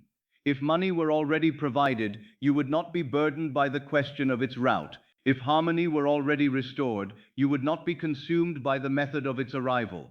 If healing were already accepted within, you would not be inwardly chasing proof with the same urgency. If the opportunity had already opened, you would not need to know in advance every conversation that brings it. You would rest in the end. The great error is to demand visible means before accepting invisible fulfillment. It is like insisting that the flower show itself before you will plant the seed. It is like demanding daylight before permitting the dawn. It is like asking the acorn to explain the oak before you believe the tree is within it. The means unfold because the state is occupied. The bridge forms because the destination has been accepted. The outer way appears because the inner end has been chosen. The mind asks how because it has not yet consented to rest. When the mind is truly settled in the state of fulfillment, how loses its torment. It may arise in a neutral, passing way, but it no longer governs. It is no longer the gatekeeper of peace. The heart does not say, I cannot feel relieved until I understand. It says, I am relieved because in consciousness the matter is settled. The understanding of the path may come when needed. This is freedom. Freedom from the tyranny of mental overreach. Freedom from believing that you must personally design the whole unfolding of your desire. Freedom from walking through the night with a lantern held trembling over roads that do not yet exist. The divine imagination within you is not confused. The law knows how to externalize a state. Consciousness, once impressed with fulfillment, finds its own bridge into form. Consider how many things in life have unfolded without your having known the how in advance. You did not know every friendship before it came. You did not know every meeting before it occurred. You did not know every word that would later alter your course. You did not see the hidden chain of incidents behind the blessings that reached you, yet they arrived. Life has always moved through more channels than the conscious mind could anticipate. Why then assume that this present desire is the one exception that must be fully explained before it can take form? Release the demand. Let the how belong to God within. Let the state belong to you. The path is not your burden. The state is your responsibility. If a practical step becomes obvious, take it calmly. If a conversation naturally presents itself, speak from the state of peace. If a decision must be made, make it with the quiet confidence that divine order accompanies you. But do not confuse necessary action with fearful control. Action may be part of the bridge. Anxiety is not. Thoughtful movement may be useful. Obsessive calculation keeps you tied to the old state. The desire is fulfilled first in consciousness. The path is revealed in obedience to that fulfillment. Suppose tonight you carry a concern about money. The old mind asks, how will it come? From whom? By what date? Through what chance? Let each question arise and pass. Do not struggle with it, answer it gently. The path is not my burden, I rest in provision. Then feel the relief of already being supplied. Let that feeling replace the question. Do not demand the bridge while refusing to occupy the destination. Suppose tonight you carry a concern about love. The old mind asks, how will this heart soften? How will this silence break? How will this become what I desire? Answer softly. The path is not my burden. I rest in harmony. Feel the peace of the relationship already healed. Feel the warmth of understanding. Let that inward reality become more important than the question of means. Suppose tonight you carry a concern about health. The old mind asks, how will the body change? How long will it take? What if the path is difficult? Answer gently, the path is not my burden. I rest in restoration. Feel gratitude. Feel safety. Feel the body surrounded by the state of wholeness. Do not let the unanswered mechanism steal the inward answer. Suppose tonight you carry a concern about work, direction, or opportunity. The old mind asks, how will the door open? Who will notice me? Where will the answer appear? Answer with calm. The path is not my burden. I rest in success already accepted. Feel the end. Feel yourself already established. Feel the quiet dignity of one whose place has been made. You are not required to see the route in order to occupy the end. You are not required to know the bridge in order to trust the destination. You are not required to understand every incident in order to rest in fulfillment. If you knew the whole path in advance, perhaps you would cling to the path rather than the state. Perhaps you would worship the means and forget the source. It is a mercy that much is hidden while it forms. The hiddenness teaches faith. It turns you inward. It asks whether you trust the unseen cause more than you trust visible arrangement. It invites you to remain in the end, while the bridge is still under construction. And when the answer finally appears, you will often look back and say, I never could have planned it that way. A delayed letter, a changed appointment, a chance encounter, a door that closed, a conversation that seemed small, a thought that arrived suddenly, a movement of another person you could not have commanded, all may belong to the bridge. The conscious mind might have rejected them while they were unfolding, because they did not resemble its imagined route. But divine intelligence knows paths beyond reason. So stop asking how in the spirit of fear. Ask only what belongs to peace. If practical wisdom is needed, it will be given. If action is called for, it will arise. If patience is required, it will be strengthened. But do not suspend your peace until the whole mechanism appears. Enter peace now. Let the state itself become the answer. The mind asks how because it has not yet consented to rest. Let it consent now. The path is not your burden. The state is your responsibility. Receive that now. Do not demand the bridge while refusing to occupy the destination. Enter the destination now. Feel the matter already resolved. Feel the burden lifted. Feel the body sink more deeply into the bed because it no longer needs to carry a roadmap through the night. Let the mind release the question. Let the heart accept the answer. Let the unseen intelligence arrange what your anxious reasoning cannot produce by force. You can release the need to know how. You can let the question fade. You can sleep without seeing the whole path. You can rest while the bridge forms. You can trust that what has been accepted within is already moving toward expression without. Let the final inward word be not how, but it is handled. Most people place peace at the end of the road. They say, when this changes, I will relax. When the answer comes, I will rest. When the money arrives, I will breathe. When the call is made, I will feel secure. When the body confirms healing, I will be grateful. When the relationship is restored, I will stop suffering. In this way, they make peace dependent upon appearances. They give the outer world authority over the inner world. They say without realizing it, my state shall be determined by the shadow, not by the light. But I tell you, the order is reversed. Peace is not what comes after the answer. Peace is the state that welcomes the answer. If consciousness is cause, then peace cannot be merely the reward of a changed circumstance. Peace must become part of the cause by which circumstances change. The state of struggle cannot produce the fruits of resolution. The state of agitation cannot naturally express harmony. The state of fear cannot consistently outpicture safety. If you desire a world softened by grace, you must cease inwardly occupying the state that contradicts it. You must relax inwardly first, not after. You must enter the feeling of completion before the senses applaud it. You must accept the state of peace while the outer condition is still arranging itself. This may seem strange to the reasoning mind. The reasoning mind says, how can I be peaceful before the matter is solved? Yet the awakened mind asks, how can the matter be solved while I continue to live inwardly as though it is not? The first question preserves the old order. The second reveals the law. If your inner state is always postponed until the outer world changes, then you remain bound to the very conditions you wish to transcend. But if you enter peace now, you declare that the unsolved state no longer defines you. You stop feeding the problem with the emotional atmosphere that sustains it. You begin to live from the end. Peace signals that the state of struggle has been abandoned. It is not laziness. It is not irresponsibility. It is not pretending that something does not matter. Peace is not indifference. Peace is not giving up.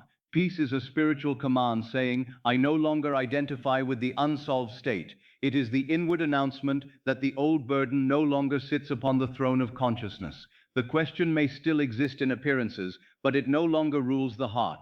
The circumstance may still be visible, but it no longer dictates the state. The outer may still be incomplete, but inwardly you have entered resolution. This is why peace is powerful. It implies acceptance. It implies trust. It implies that the desire has already found its answer in consciousness. Peace is not empty. Peace is full of assumption. Peace says the matter is handled. Peace says the bridge is forming. Peace says God within me is at work. Peace says I do not need to rehearse fear in order to remain faithful. Peace says I have left the state of crisis. When inner argument ends, outer resistance begins to dissolve. So long as you argue inwardly, you remain divided. One part of you says, I desire this. Another says, but what if it never comes? One part says, I choose healing. Another says, but look at the evidence. One part says, I accept provision. Another says, but how will it happen? The consciousness is split. It sends mixed impulses. It longs for resolution while continuing to dwell in conflict. Peace ends this civil war. Peace gathers the scattered mind into one state. Peace says, I choose the fulfilled end, and I no longer debate my right to rest in it. The calm mind gives no more creative food to the fear.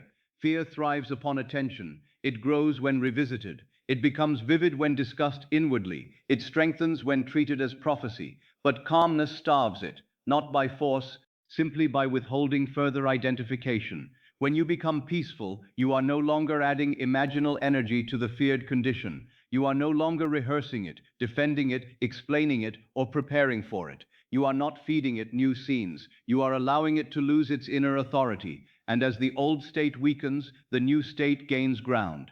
Consider the call you are waiting for. Perhaps you have said, when they call, I will feel better. But each hour without the call has made you more tense. You have watched the silence, interpreted the silence, suffered from the silence. Yet what if you reverse the order? What if you enter peace before the call arrives? What if you say inwardly, the conversation is already ordered. I am already secure. I do not need to fear silence. What if you let the body relax as though the matter had already been settled? That peace is not foolish. It is creative. It moves you from waiting into fulfillment. It removes the emotional charge that keeps you tied to absence. Consider the money you desire. Perhaps you have said, when it comes, I will rest. But until then, you remain inwardly burdened. You wake with calculation. You sleep with concern. You feel poor before the world has finally rendered a verdict. Yet what if tonight you enter the state of provision first? What if you allow relief before the amount is visible? What if you feel the burden lifted inwardly and say, all is supplied? I am not abandoned. That calm does not deny the outer facts. It declares that facts are not first. The state is first. Peace before the money arrives is not irrational. It is assumption correctly practiced. Consider outer reconciliation. Perhaps you have said, when they return, when they apologize, when they understand me, then I will be at peace. But as long as peace depends upon their visible movement, you remain a prisoner of their apparent delay. You carry conflict in imagination and hope for harmony in life. Reverse it. Enter harmony first. Feel inwardly that the relationship is softened, healed, and restored. Feel peace before the outer reconciliation. Let your heart cease repeating the same old wound. Let the inner conversation become gentle. Peace is not surrender to loss.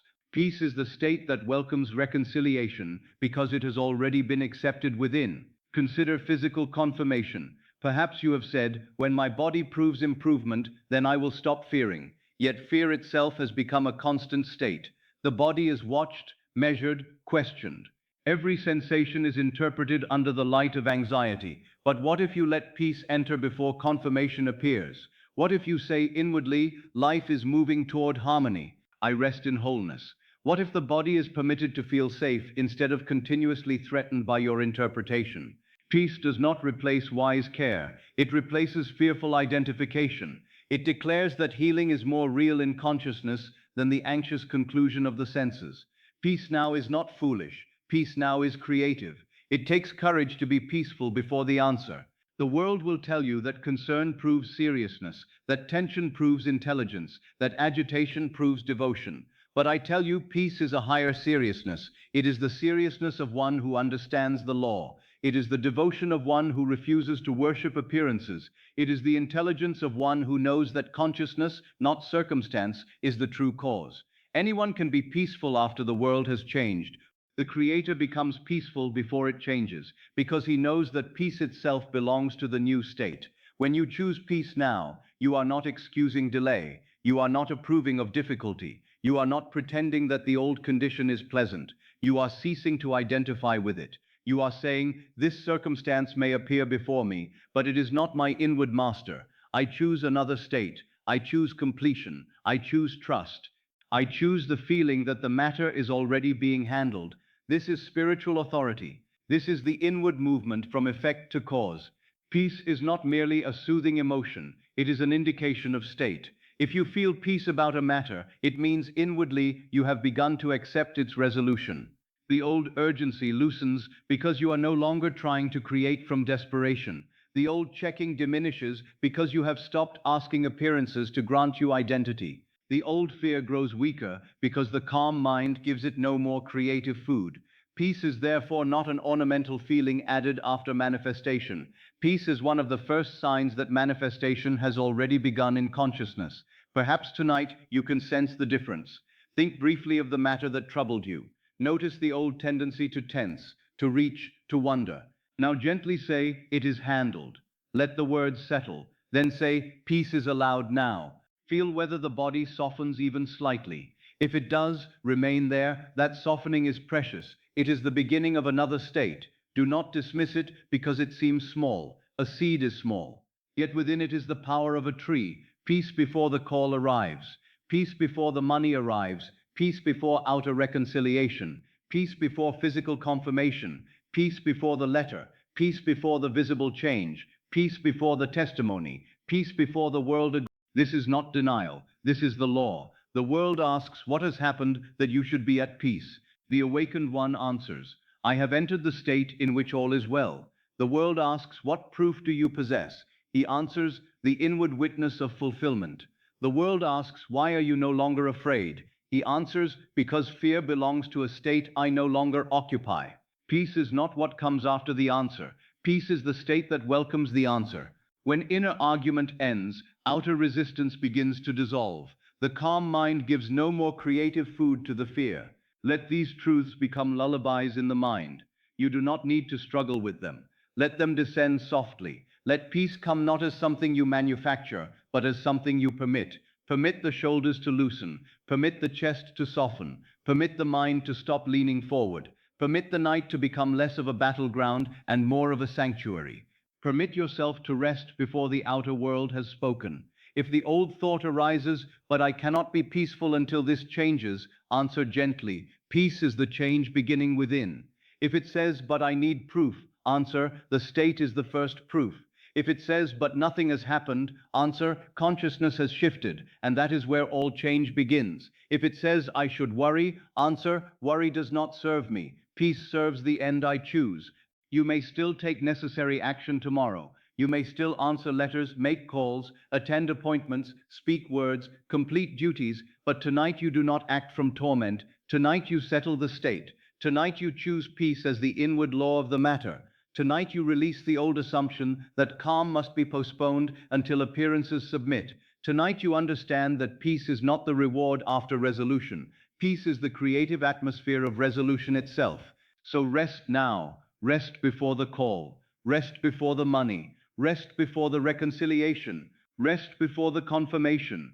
Rest because God within you is not waiting for your anxiety to become efficient. Rest because the unseen is already moving. Rest because the state has been chosen.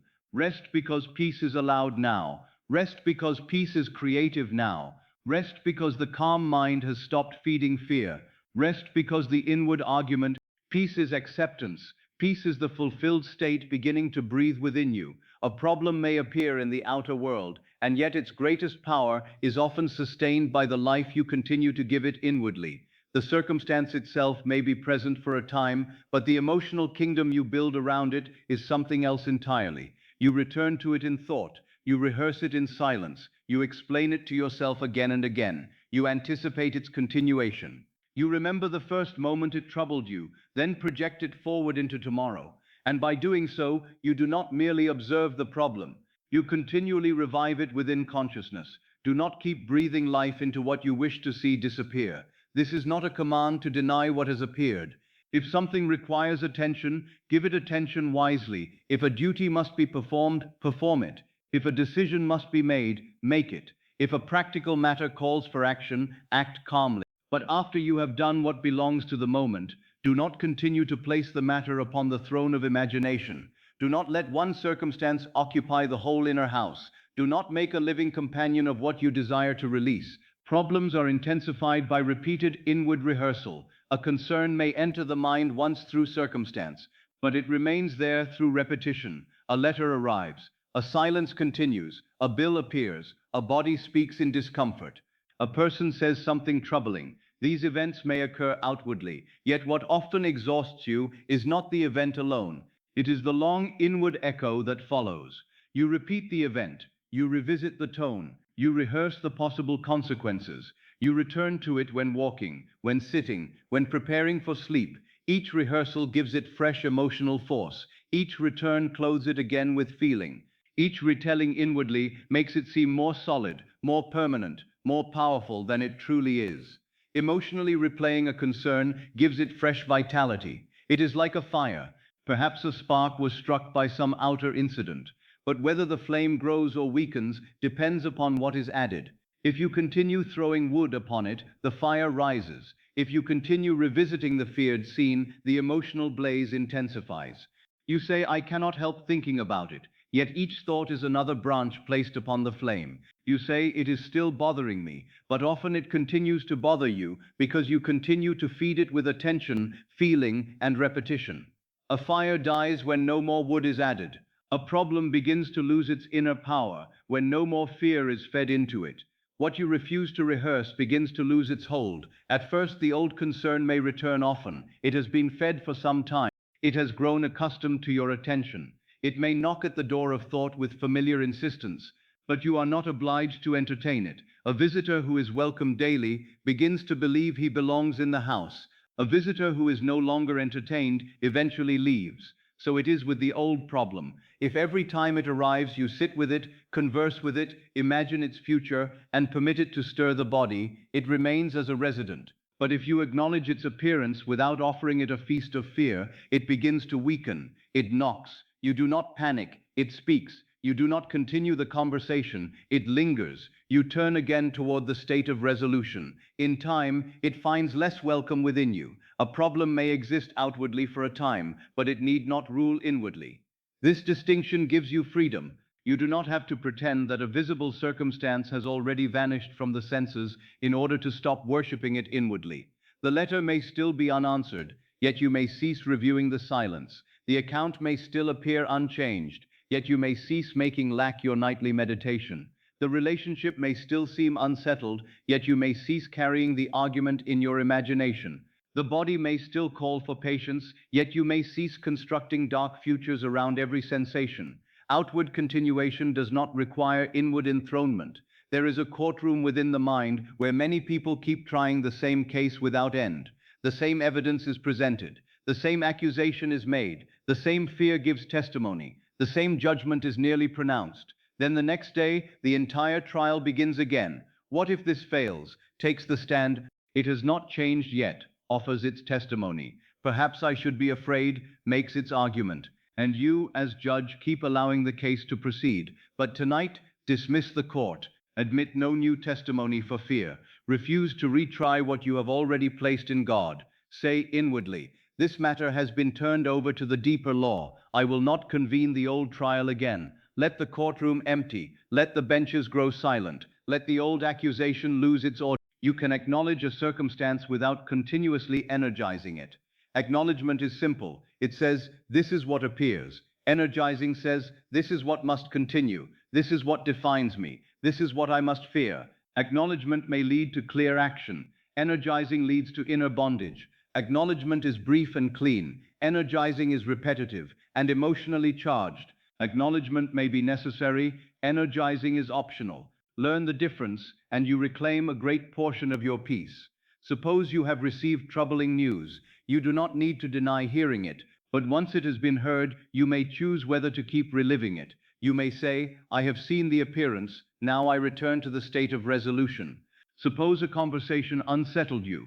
You may recognize that it occurred, but you need not repeat its harshest words until they seem more real than the possibility of harmony. Suppose the body has presented a condition. You may attend to it wisely, but you need not make fear your companion every hour.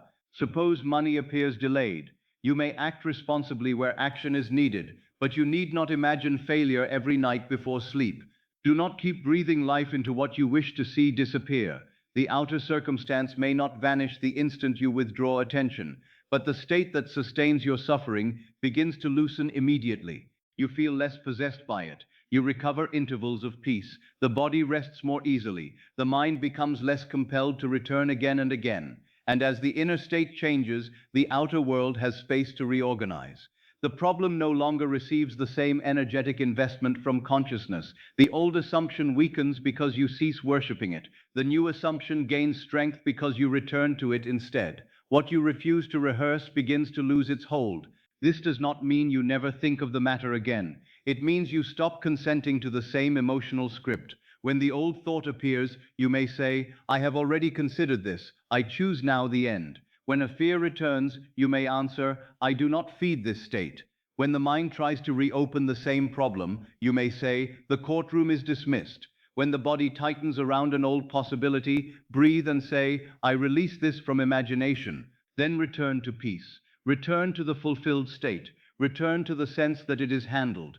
Every time you refuse to rehearse, you are making an inward declaration. You are saying, this problem is not my master. You are saying, my imagination is not a pasture for fear. You are saying, I do not make a home for what I wish to see dissolved. You are saying, I will let the old fire die. I will not add another branch.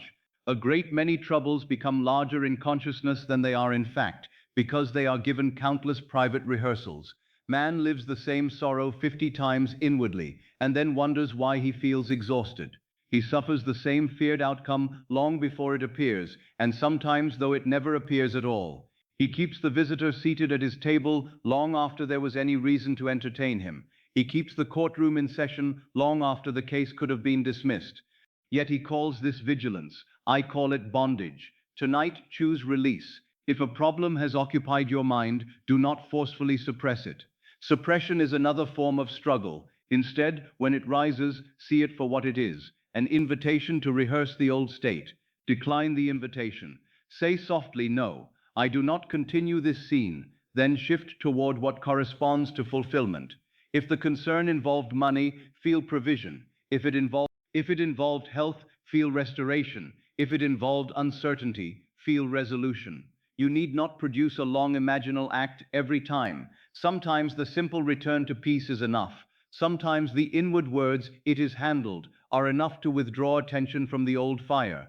A problem may exist outwardly for a time, but it need not rule inwardly. This one sentence, if understood, can rescue the night from torment. The fact that something has appeared does not mean it must possess your imagination. The fact that the senses still report an old condition does not mean your consciousness must continue feeding it. You may see the old world without belonging to it. You may notice the circumstance without kneeling before it. You may know what requires action without making it your identity. You may be faithful to peace before the outer matter has vanished. Let the fire die. Let the visitor leave. Let the courtroom be dismissed. Let the problem lose the nourishment of repeated fear. Let the inner rehearsal cease. Let the old emotional script find no stage tonight. Instead, let another scene enter. The burden lifted, the answer received, the conversation softened, the path opened, the body at ease, the heart at peace. Let that be fed. Let that be rehearsed. Let that become the living state within you. You can stop feeding the very thing you want to release. You can stop breathing life into what has exhausted you. You can stop giving fresh vitality to the old concern. You can acknowledge what appears and still refuse to enthrone it. You can release the visitor without hatred. You can dismiss the courtroom without argument. You can let the fire go out because you no longer bring it fuel. And as it fades, peace returns. Not always all at once, but gently, a little space opens in the mind. A little quiet returns to the body. A little more of the night becomes yours again, and in that quiet, the state of resolution has room to grow. There is another burden many carry into the night, and it is not always a burden of money or health or circumstance. Often it is the burden of another person, their words, their silence, their delay, their refusal to understand, their attitude, their choice, their recognition withheld, their apology not given, their affection not expressed, their presence or their absence becomes a weight upon the heart, and the mind begins to labor over them, as though by thinking more intensely it might bring them into order.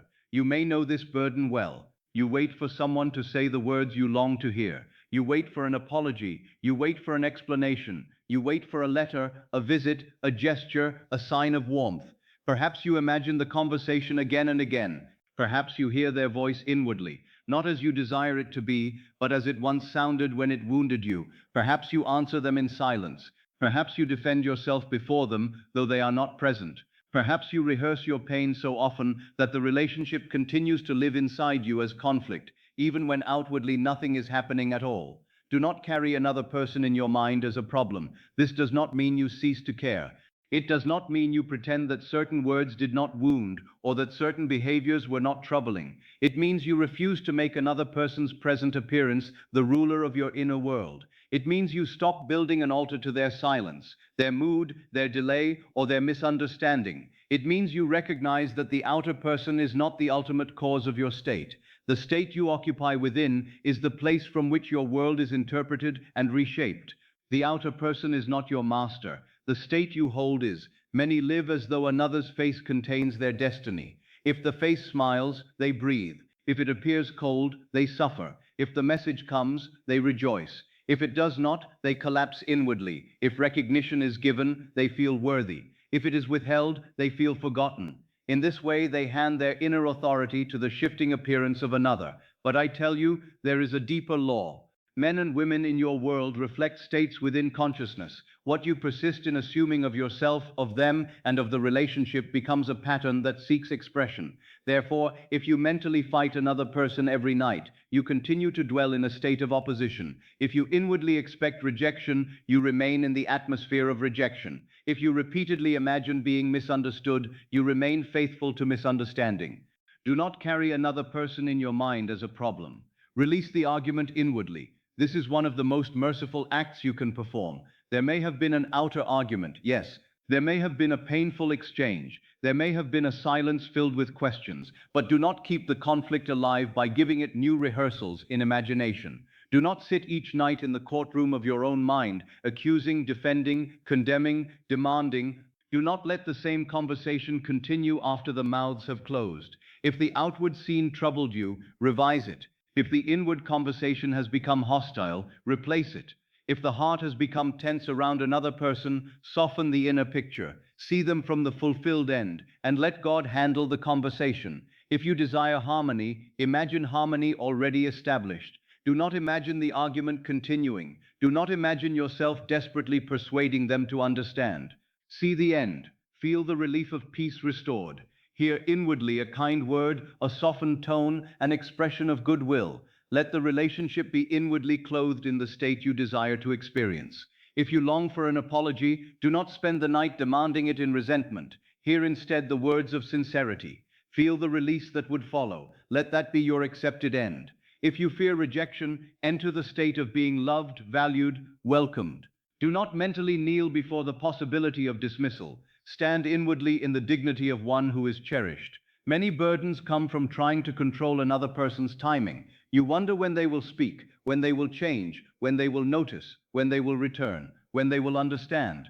This creates a restless inward posture, as though your peace must remain suspended until another moves, but the path is not yours to force. Divine intelligence arranges the bridge, the words, the timing, the meeting, the softened heart, the altered circumstance. All of this belongs to the unfolding of the state you assume. Your work is not to script every outer sentence with anxiety. Your work is to enter the state of fulfillment and remain faithful to it. If you want another person to understand you, feel already understood. Imagine the ease that would follow. Imagine speaking freely without defense. Imagine being met with openness. Let that become the inner atmosphere. If you desire respect, feel yourself respected. If you desire love, rest in the state of being loved. If you desire reconciliation, inwardly occupy reconciliation. Do not drag the old version of the person across your imagination day after day. Do not feed the image of them as cold, stubborn, absent, or cruel, if what you desire is warmth, tenderness, and understanding. What you hold of another in consciousness becomes part of the world you continue to encounter. See them from the fulfilled end, and let God handle the conversation. Perhaps someone's attitude has made you feel trapped. Perhaps they seem fixed in a certain way, and the mind says they will never change, they are always like this, nothing can be done. Yet such declarations are themselves assumptions. They harden the role you expect them to play. If you continue to see them inwardly as the source of your distress, you bind yourself to that picture. But if you lift the image, if you see them differently, if you assume harmony where there was friction, respect where there was disregard, warmth where there was distance, then you cease cooperating inwardly with the old pattern. You step out of the prison of repeated expectation. This is not about controlling others in a crude or selfish manner. It is about refusing to maintain inward hostility while praying outwardly for peace. It is about becoming consistent with the state you desire. If harmony is your desire, let harmony be your inner conversation. If love is your desire, let love be your inward atmosphere. If recognition is your desire, do not dwell in the feeling of being overlooked. If understanding is your desire, do not repeatedly imagine being misunderstood. The state must agree with the end. The outer person is not your master. The state you hold is. If you are waiting for an apology, release the demand from tension and enter the relief of reconciliation. If you fear someone's rejection, stop bowing inwardly before that imagined scene and rest as one already secure. If you replay conflict, gently bring the scene to a different ending. Hear calm words. See a softened expression. Feel peace settle where argument once burned. If you want another person to understand, do not keep insisting inwardly that they do not. Imagine understanding completed.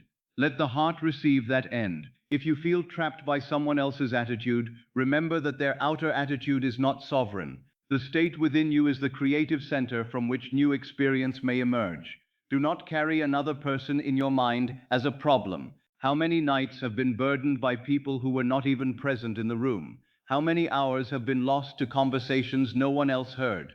How many fears have been strengthened by rehearsing rejection before it came, or misunderstanding after it passed? Tonight, let this end. Do not let another person occupy the sacred chamber of sleep as an adversary. If they enter your mind, let them be clothed in the fulfilled state. See them from the end you desire. Hear them in harmony. Feel the situation resolved. Then release it. Let God handle the conversation. The power within you can move where your anxious thought cannot. It can arrange a meeting. It can soften a heart. It can prompt a letter. It can dissolve a misunderstanding. It can reveal that the entire conflict was already losing force the moment you ceased feeding it inwardly. You may not know how. You do not need to know how. The state is enough. The assumption is enough. The unseen order is enough. Let God handle the people too. Let God handle the word not yet spoken. Let God handle the apology not yet given. Let God handle the recognition not yet offered. Let God handle the softened heart. Let God handle the timing of the conversation. Let God handle the bridge between minds. And while God handles the bridge, you handle the state. You choose peace. You choose harmony. You choose the end of conflict. You choose the inward feeling that the matter is already being brought into order. You release the compulsion to mentally manage another soul. You release the need to rehearse both sides of the conversation. You release the belief that your anxiety improves their behavior. It does not. It only exhausts you. See them from the fulfilled end and let God handle the conversation. This may mean hearing them say, I understand. It may mean feeling the embrace of reconciliation. It may mean resting in the knowledge that mutual respect is restored. It may mean imagining yourself peaceful in their presence. It may mean simply feeling free from the burden of conflict, whether through harmony, clarity, or release. Let the end be loving, dignified, and true to the deepest desire of your heart. Do not descend into resentment. Do not hand imagination to bitterness. Use it to enter a state worthy of fulfillment. If anger rises, do not condemn yourself. Let it speak once, and then let it pass. If hurt returns, acknowledge it tenderly, and then do not build a palace for it. If fear comes, answer it with the new state. Say, I am no longer governed by this outer appearance. I choose harmony. I choose peace. I choose to see from the fulfilled end. Then breathe. Let the body soften. Let the image become gentler. Let the mind loosen its grip upon another person's apparent behavior. Do not carry another person in your mind as a problem. The outer person is not your master. From the state you hold is see them from the fulfilled end, and let God handle the conversation. Tonight, let every person who has troubled you be released from the role of oppressor in your imagination. Let them be seen through the lens of peace. Let the desired resolution stand inwardly as true. Let the old argument fade. Let the heart cease awaiting permission from another to rest. Let divine intelligence arrange what is beyond your surface mind. You can stop mentally managing other people. You can stop dragging every word into the night. You can stop trying to control timing, mood, choice, and recognition through worry. You can assume harmony. You can assume understanding. You can assume respect. You can assume love. You can assume the end of conflict. Then you may rest. Rest because the state has been chosen. Rest because the conversation belongs now to God within. Rest because peace is no longer dependent upon another's immediate appearance. Rest because the deepest work has already begun in consciousness. Impatience often rises not because the desire is lost, but because fear whispers that nothing is happening. The mind looks upon the outer world and sees no immediate alteration. The letter has not arrived. The person has not yet spoken. The opportunity has not appeared. The circumstance seems to stand where it stood yesterday. And from this silence, fear draws a conclusion. It says, perhaps it is not working. It says, perhaps it is not working.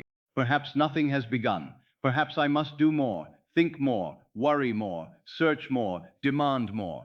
But I tell you, delay is not always absence. Delay is often unseen arrangement. Timing belongs to the bridge, not to fear. The bridge of incidents may be forming invisibly at this very hour. Events may already be moving, though you do not perceive them.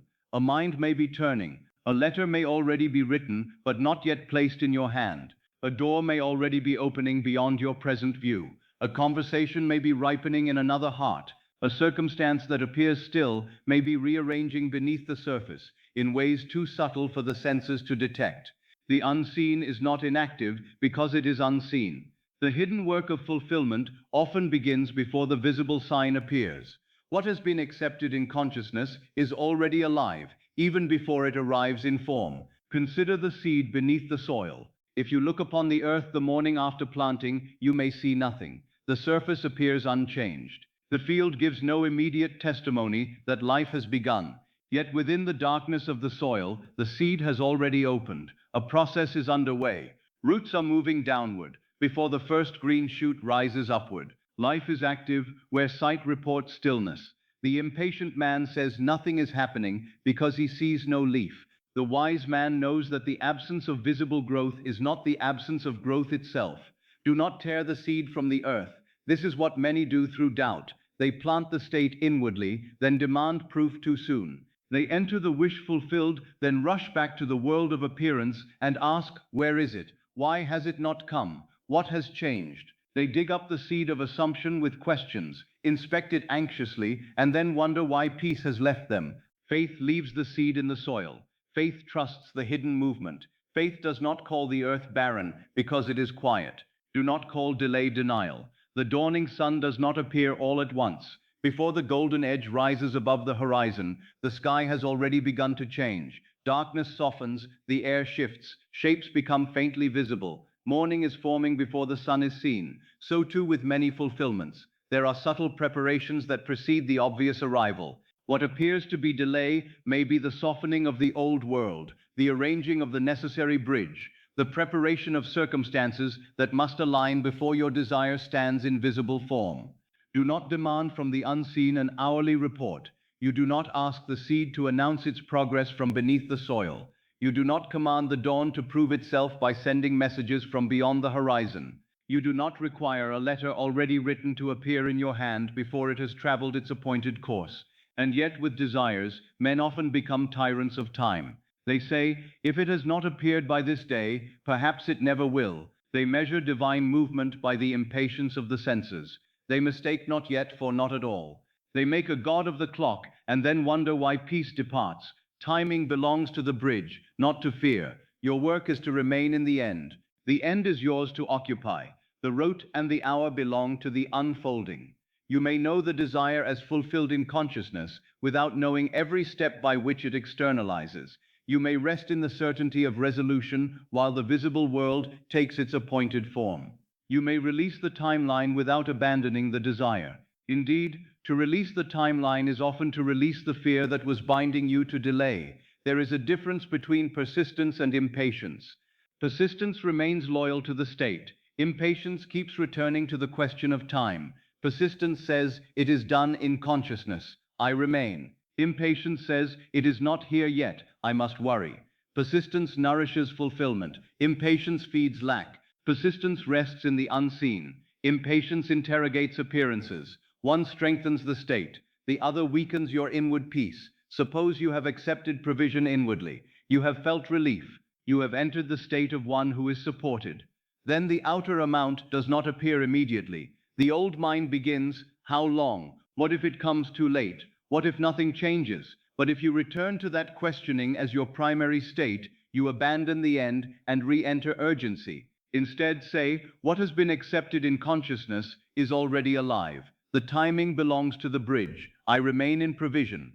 Feel once more the relief of the matter settled. Do not call delay denial. Suppose you have accepted reconciliation. You have inwardly felt peace, heard kind words, imagined harmony. Then silence persists for a time. Fear says, this proves nothing is happening. But silence may be part of the bridge. Hearts may be softening. Circumstances may be arranging. The outer person may be moved in ways unseen. Do not demand from the unseen an hourly report. Remain in the end. Say harmony has been accepted. I do not measure truth by today's silence. Let peace remain. Suppose you have accepted healing. You have felt the state of restoration, the gratitude of wholeness, yet the body still asks for patience. Fear says, if I do not see change at once, I must doubt. But the body, like the earth, may be undergoing processes hidden from immediate perception. The visible may lag behind the state. Do not tear the seed from the earth. Continue to rest in wholeness. Continue to bless the body. Continue to refuse the authority of delay. Suppose you have accepted success, opportunity, or direction. You have imagined the end, felt completion, slept in the fulfilled state, yet the next day appears ordinary. No door seems different, no messenger arrives, no visible sign announces the answer. Do not conclude too quickly. Dawn may already be forming before the sun appears. A conversation elsewhere may be turning in your favor. An obstacle may be moving out of the way. A contact not yet known to you may already be part of the bridge. Remain in the end. Let timing belong to the law. The anxious mind wants a date because it believes certainty comes from scheduling, but certainty comes from acceptance. A date may comfort the senses for a moment, but if the state is still one of fear, even the date becomes another object of anxiety. Will it happen by then? What if it does not? The mind turns the desired deadline into another prison. Better to rest in the end. Better to know that the desire is alive in consciousness. Better to allow divine intelligence to bring forth the fulfillment in the order most natural to its expression. This does not mean that time has no place in ordinary life. Appointments are kept, duties are honored, plans may be made, but inwardly you do not make fear the keeper of time. You do not let the clock govern your faith. You act wisely where action is required, yet you do not surrender your peace to the passing of hours.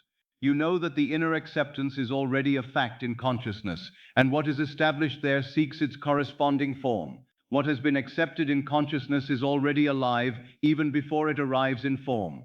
Let this free you from the need to witness every stage of becoming. The bud does not ask whether it will bloom because it is not yet a flower. It continues according to its nature. The child in the womb is unseen for a time, yet life advances. The letter travels before it is received. The dawn gathers before it breaks. So too with the desire you have accepted. It may be advancing even now through channels beyond your perception. It may be closer than fear allows you to believe. Do not call delay denial.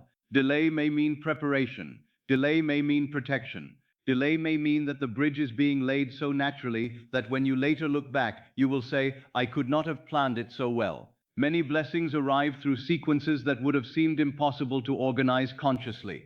A delay changes a meeting. A changed meeting creates a conversation. A conversation opens a door. A closed door sends you another way. Another way brings the precise fulfillment you had imagined.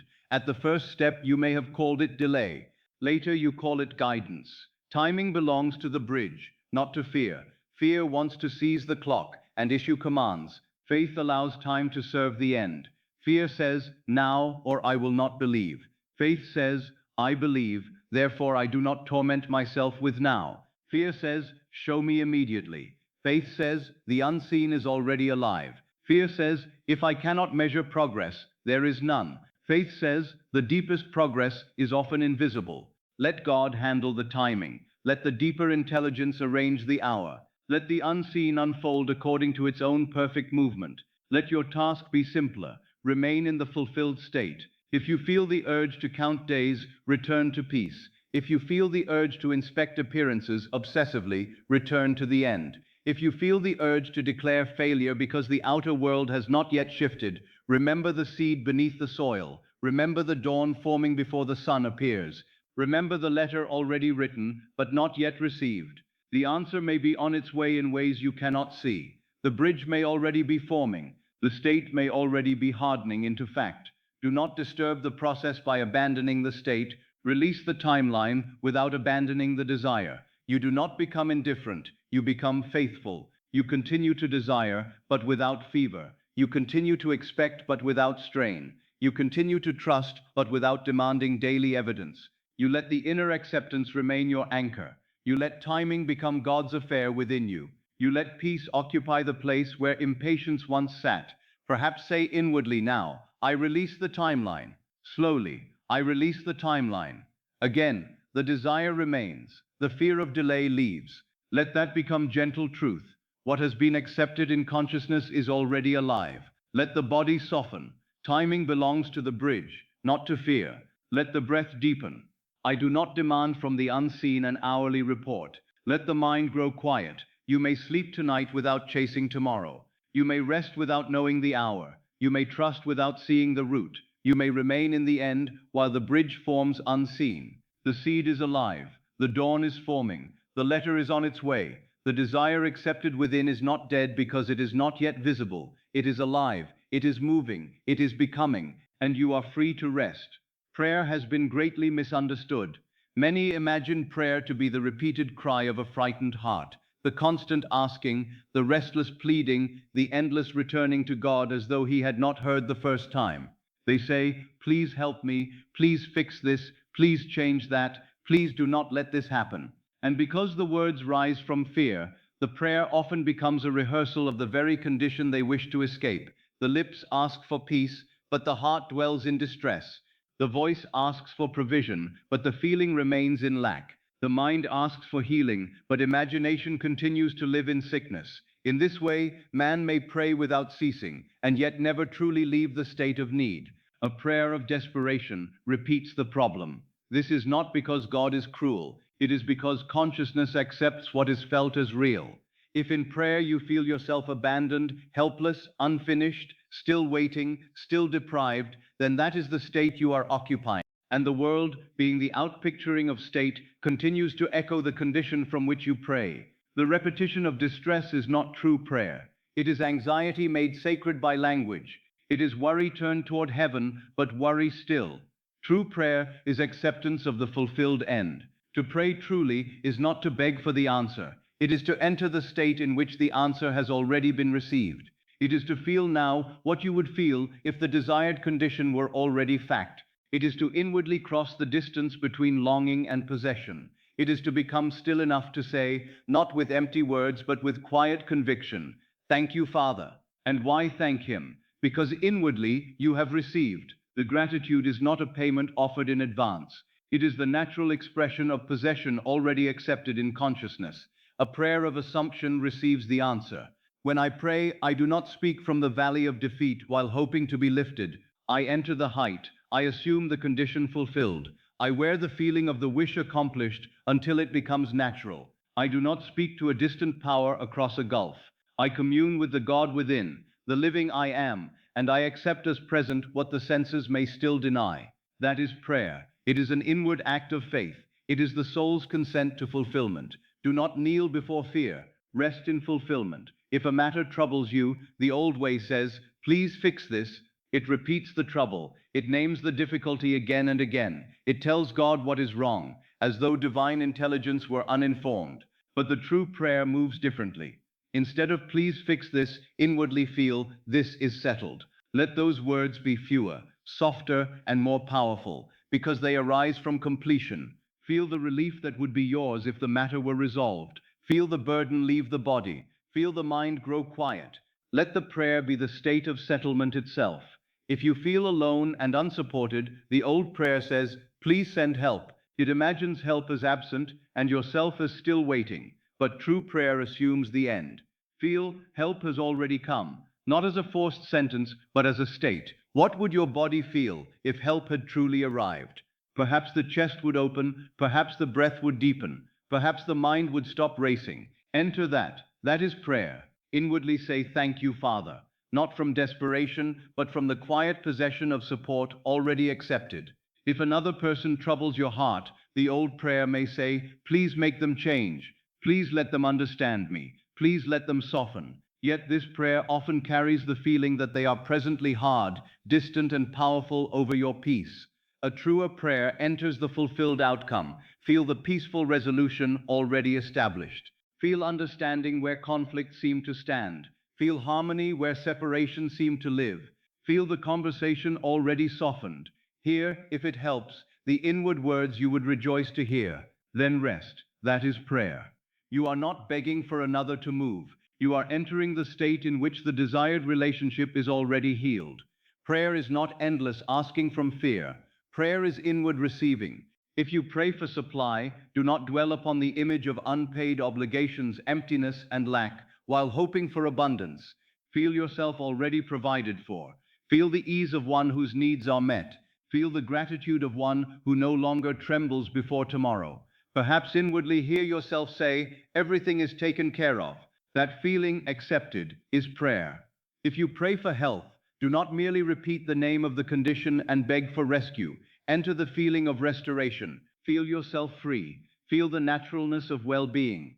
Feel gratitude rise. Gentle and quiet. Say inwardly, "Thank you, Father," because in imagination you have received the answer.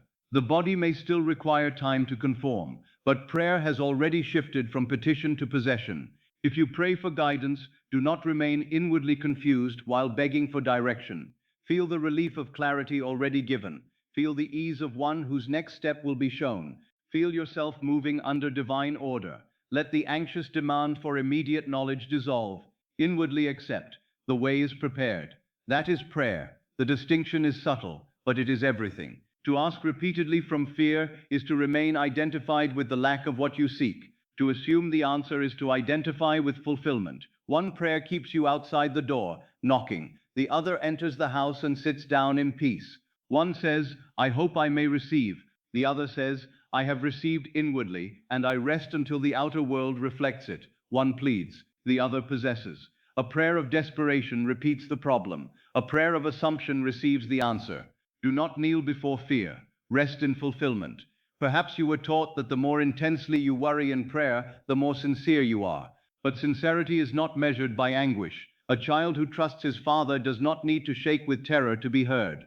He asks, and then he relaxes in confidence. So too with you. When you know the Father as your own wonderful I am, you cease speaking as though God were unwilling. You cease trying to persuade divine life to act. You accept the answer within and let gratitude become the seal of prayer. Thank you, Father. There is power in this when it is said from the end, not as a mechanical phrase, not as a formula repeated while fear still rules, but as a spontaneous inward acknowledgement that the desire has been received in consciousness. Thank you, Father, because the burden is lifted. Thank you, Father, because the matter is settled. Thank you, Father, because the path is already known to the deeper intelligence within. Thank you, Father, because the answer is alive even before it becomes visible. The prayer that does not beg is often quieter than the prayer of panic. It may consist of a single imaginal act. It may be the feeling of relief before sleep. It may be one inward sentence accepted as true. It may be a brief scene of fulfillment repeated gently until it feels real. The length of the prayer does not determine its power. The state from which it is offered determines its power. A single moment of true inward acceptance is worth more than hours of fearful repetition. Suppose you have prayed for the same matter many times and yet still feel distressed. Tonight, do not ask again in the same old manner. Move into another kind of prayer. Close the door of the senses for a moment. Let the body rest. Ask yourself, if this were already answered, what would I feel? Do not search for elaborate words. Seek the feeling. When it comes, however faintly, remain there. Let it deepen. Let it become the atmosphere of your prayer. Then if words arise, let them be simple. Thank you, Father, it is done. The mind may object, but how can I give thanks before I see it?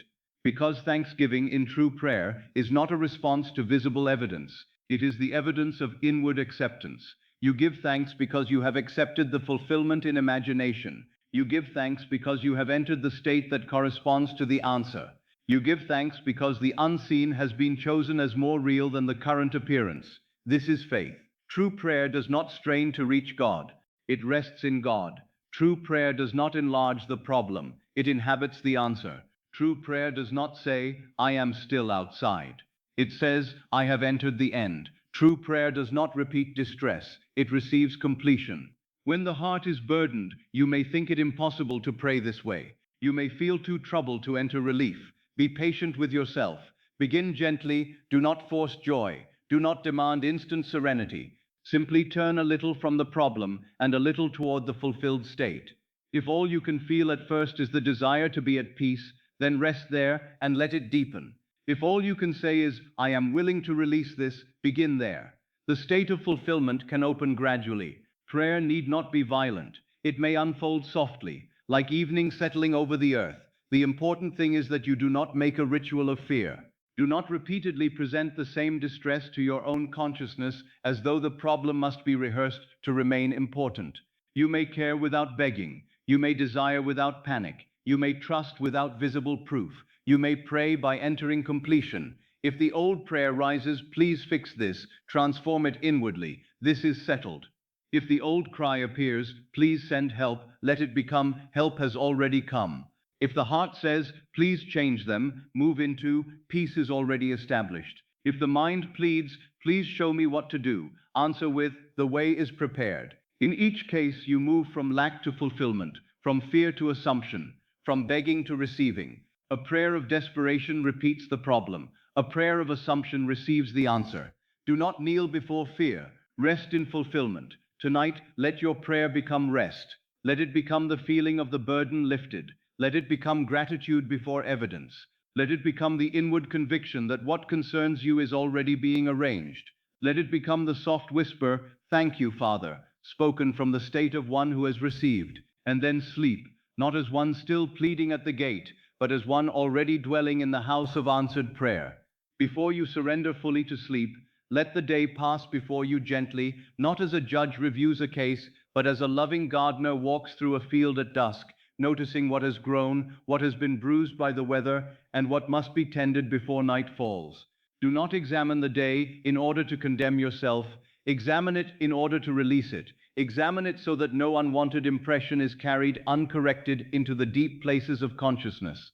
Do not allow today's worry to become tonight's instruction. The day may have contained a moment when fear entered quietly. Perhaps it appeared in the morning, before you were fully awake. Perhaps it came with a letter, a conversation, a silence, a delay, or a thought that seemed harmless at first and then began to gather weight.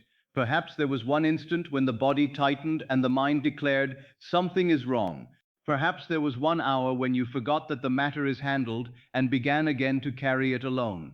Do not drag that impression into sleep as though it were sacred truth. It is only a scene, and a scene may be revised. Ask inwardly, with gentleness, where did worry take hold today? Do not search frantically. Let the answer arise of itself. Perhaps it was when you looked at some outward evidence and allowed it to define the whole future. Perhaps it was when you saw that nothing visible had changed and felt discouraged. Perhaps it was when another person's tone troubled you. Perhaps it was when you imagined a disappointing outcome before any outcome had occurred. Perhaps it was when the mind began calculating every route, every possibility, every danger, and you felt yourself becoming responsible for the whole unfolding of life. Where did I feel I had to carry everything? Maybe there was a moment when you said inwardly, if I do not solve this, no one will. Maybe you felt that every detail rested upon your shoulders, every movement depended upon your vigilance, every answer awaited your mental strain. Maybe you noticed yourself bracing against tomorrow, as though the future were an enemy advancing upon you. See that moment now, not with shame, not with harshness. Simply see it. Let it appear before the inner eye. Let the scene return in a softened way, just enough to be redeemed. Where did I ask how again and again? Perhaps you asked, how will this money come? Perhaps, how will this relationship change? Perhaps, how will I be guided? Perhaps, how will this resolve? The question may have repeated until it felt like a wheel turning without end. Let that moment rise too. See yourself as you were, inwardly reaching for a path before resting in the destination. Recognize it with compassion. You were not wicked. You were afraid. You were trying to obtain safety through control. But now you know another way. What scene should now be revised? This is the sacred work of evening. Revision is not fantasy. It is the deliberate refusal to let an unwanted emotional impression become permanent in consciousness. It is not denial of what appeared. It is redemption of what you accepted. If a moment impressed fear upon you, you may now replace that fear with trust. If a scene left panic in the body, you may now fill it with relief. If a conversation left you unsettled, you may now hear it in peace. If the mind felt abandoned, you may now feel upheld. You are not chained to the first emotional meaning you gave the day. You may choose again before sleep. Take one scene, only one if that is enough. Let it come gently. Perhaps it is the moment you opened a tense letter. In the original moment, the heart tightened before the words were even fully read. The mind leaped ahead, imagining difficulty, burden, loss. Now return to that moment inwardly. See yourself holding the letter again, but this time you are calm. Your hands are steady. Your breath remains even. You do not let paper become prophecy. You read with composure. You feel within, this is handled. I am guided. Nothing here has power over. Let the scene continue only long enough for the heart to soften. Revise the moment until the heart no longer tightens around it. Perhaps the scene is a difficult conversation. The original words may have been sharp, or the silence afterward may have spoken more loudly than words. In memory, you heard rejection, judgment, or distance. Now revise it. Return inwardly. See the same setting if you wish, but hear a calmer tone. Hear understanding instead of accusation. Hear honesty without hostility. Hear warmth where there had been tension. If no outer conversation occurred but you have been imagining one badly, revise that imagined scene as well. Hear the words you would rejoice to hear. Feel peace enter the relationship. Let the conversation end in calm. Let the emotional residue change. Perhaps the scene is a moment of fear that came suddenly. You were alone with your thoughts, and one troubling possibility entered consciousness. The body responded at once. The stomach tightened. The breath shortened. The mind believed the fear and began to follow it. Now return to that moment. See yourself pausing instead. See yourself becoming still. Hear the inward voice say, no, I do not enter this state. It is handled. God within me knows the way. Feel the body remain softer than it did before. Feel the fear replaced by inward certainty. Revise panic into relief. Perhaps the scene is one of inner conflict. You wanted to trust, but another part of you argued. You wanted to rest, but the mind insisted on checking. You wanted to believe, but old evidence kept returning. Now revise that inner struggle. See yourself choosing peace sooner. See yourself refusing the old argument. Hear yourself say, I do not carry this tonight. I release it into the deeper order. Feel surrender arrive before exhaustion. Let the scene end with stillness rather than conflict. Do not allow today's worry to become tonight's instruction.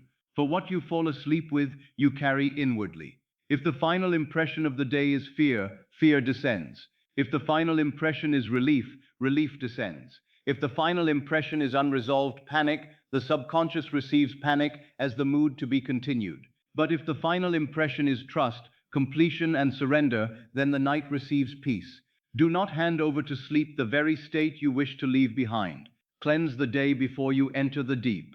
Revision is one of the mercies of imagination. The day may have presented something in a way you did not choose, but before sleep, you may choose how it remains within you. You may revise the tone, the response, the meaning, the feeling. You may refuse to let fear be the final author of the memory. You may write peace over it. You may write trust over it. You may write it is handled over it. And when the revised scene begins to feel more natural than the old agitation, the heart has already begun to shift. Revise the moment until the heart no longer tightens around it. That is the measure. Do not strive for perfection of image. Do not worry whether every detail is exact. What matters is the emotional change. If the heart softens, revision has begun. If the body exhales, revision has begun. If you can remember the event without surrendering again to the old state, revision has done its work. Let it be enough. Do not reopen the wound to test whether it has healed. Once revised, release it. Maybe there were several moments in the day. You need not turn the evening into labor. Choose what still carries emotional charge. Choose what still feels unfinished within. Choose what seems to ask for redemption. Touch it lightly with imagination. Change the feeling and let it pass. The purpose of revision is not to occupy the old day endlessly. It is to free you from carrying it forward. Where did worry take hold today? Where did I feel I had to carry everything? Where did I ask how again and again? What scene should now be revised? Let each question arise gently, like bells sounding in the distance. Let the answers come if they come. Let them guide you not into self-criticism, but into release. You are learning to end the day wisely. You are learning not to become the servant of every accidental impression. You are learning that consciousness may be cleansed before sleep. You are learning that the night need not receive anxiety simply because the day contained it. Suppose you worried about a delay. Revise the delay into quiet expectancy. See yourself responding not with frustration, but with trust. Hear yourself say, the bridge is forming. Timing belongs to God within. Feel the shoulders soften. Let impatience become patience. Suppose you felt alone in a burden. Revise the moment into companionship with the divine. See yourself inwardly saying, I am not carrying this alone. The deeper power is present. Feel support where before there had been isolation. Let loneliness become upheldness. Suppose you feared a loss. Revise the moment into safety. Feel yourself protected by the state of fulfillment. Hear inwardly, all that belongs to me in consciousness is secure. Let dread become calm. Suppose you judged yourself harshly for drifting into worry. Revise even that. See yourself responding with tenderness. Instead of saying, I have failed, hear yourself say, I noticed and I returned. That is progress. I rest again in faith. Let self-condemnation become mercy. Let the mind be forgiven before sleep. The evening is not meant to be a courtroom where you sentence yourself for every stray fear. It is a sanctuary where the impressions of the day are washed, reordered, and surrendered. It is a quiet threshold between one state and another. Do not cross it dragging the day's confusion behind you. Cross it lightly. Cross it cleansed. Cross it as one who has remembered the law. End the day as the one who knows it is handled. That means you do not end the day as the one who was frightened at noon. You do not end the day as the one who was discouraged in the afternoon. You do not end the day as the one who mentally argued at dusk. Those were passing states. They do not have to become the identity you carry into sleep. You may end as the one who returned, the one who remembered, the one who revised, the one who chose peace again, the one who says the day is complete, the burden is released, the answer is alive in consciousness. I sleep now in trust. If there is one scene you would like to revise more deeply, let it appear once more. Enter it, but this time remain as the awakened self. Let the old event unfold differently in your inner world. Watch yourself respond from calm. Hear the gentler word. Feel the peaceful conclusion. Let the entire scene become suffused with the state of, it is handled. Let it fade only after the heart has relaxed around it. Do not allow today's worry to become tonight's instruction. Revise the moment until the heart no longer tightens around it. End the day as the one who knows it is handled. Now let the day grow dim. Let the reviewed moments settle. Let the revised scenes sink quietly into consciousness. Let no accusation remain. Let no panic be carried forward. Let no imagined disaster be placed upon the pillow beside you. Let sleep receive a cleaner atmosphere. Let the night receive a heart restored to peace. You can cleanse the day before you sleep. You can revise fear into calm. You can revise panic into relief. You can revise inner conflict into surrender. You can revise an anxious memory into a peaceful one. You can end the day not as a prisoner of impressions, but as the conscious chooser of the state that enters the night. And as the body begins to rest more deeply, say inwardly, if it feels natural, the day is redeemed. The burden is released. It is handled. I sleep in peace. There is an old self within man that believes everything depends upon his own effort, his own vigilance, his own ceaseless mental labor. It rises in the morning already tense. It looks upon the day and says, I must hold all of this together. I must know the answer before the question is fully asked. I must prevent every loss, anticipate every danger, arrange every person, control every delay. If I loosen my grip for even a moment, all may fall apart. This self does not rest, even when the body lies down. It remains inwardly standing, guarding the gates of life, as though divine order were absent and the universe had been left entirely to its anxious calculation. But this old self is not the truth of you, it is a habit of fear. It is a state you have occupied so often that it has begun to sound like identity. Yet beneath it, deeper than it, more real than it, there is another self waiting to be accepted. The fulfilled self, the self that knows, the deeper power moves through me and before me. The self that understands that life is not carried by panic, that destiny is not sustained by worry, that the path does not vanish because the mind grows quiet. The fulfilled self does not refuse action. It does not become passive or careless, but it acts from inner certainty rather than outer alarm. It moves when moved, speaks when speech is natural, chooses when choice becomes clear, and yet beneath all movement remains the quiet conviction, I am carried. You are not abandoned to your own small calculation. Let those words enter you slowly. You are not abandoned to your own small calculation. The mind may have told you otherwise. It may have whispered that unless you determine every step, no step will be prepared. Unless you watch every door, none will open. Unless you remain anxious, you are not being responsible. Yet look more deeply. Has life truly depended upon your fear? Did the sun require your worry to rise this morning? Did your heart wait for your command before it beat through the night? Did the seed ask your permission before unfolding beneath the earth? There is a wisdom moving in all things, and that wisdom is not foreign to you. It is the same divine intelligence that lives as your own I am. The same power that formed the stars knows the path before you. The same power that formed the stars knows the path before you. It knows the conversation before you enter it. It knows the door before you discover it. It knows the bridge before the first stone appears beneath your feet. It knows how to carry your desire from inward acceptance into outward form. It knows how to bring people together, how to separate you from what no longer serves, how to arrange timing, how to move through seeming delay, how to answer a prayer in a way the anxious mind could never devise. You do not need to understand the machinery of grace in order to trust that grace is moving. You do not need to see the whole map in order to walk the next step when it appears. You do not need to carry the world by thought in order for divine order to sustain it. Imagine now that for a long time you have been walking beneath a weight upon your shoulders, a heavy bundle, invisible perhaps to others, but known intimately by you.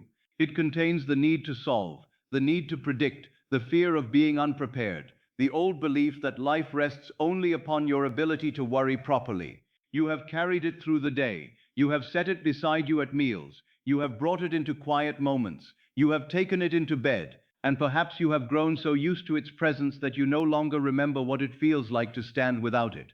Tonight, let that burden be taken from your shoulders. Do not struggle to remove it. Do not wrestle with it. Simply become willing to be relieved of it. Let the divine power within you receive what the anxious self has overcarried.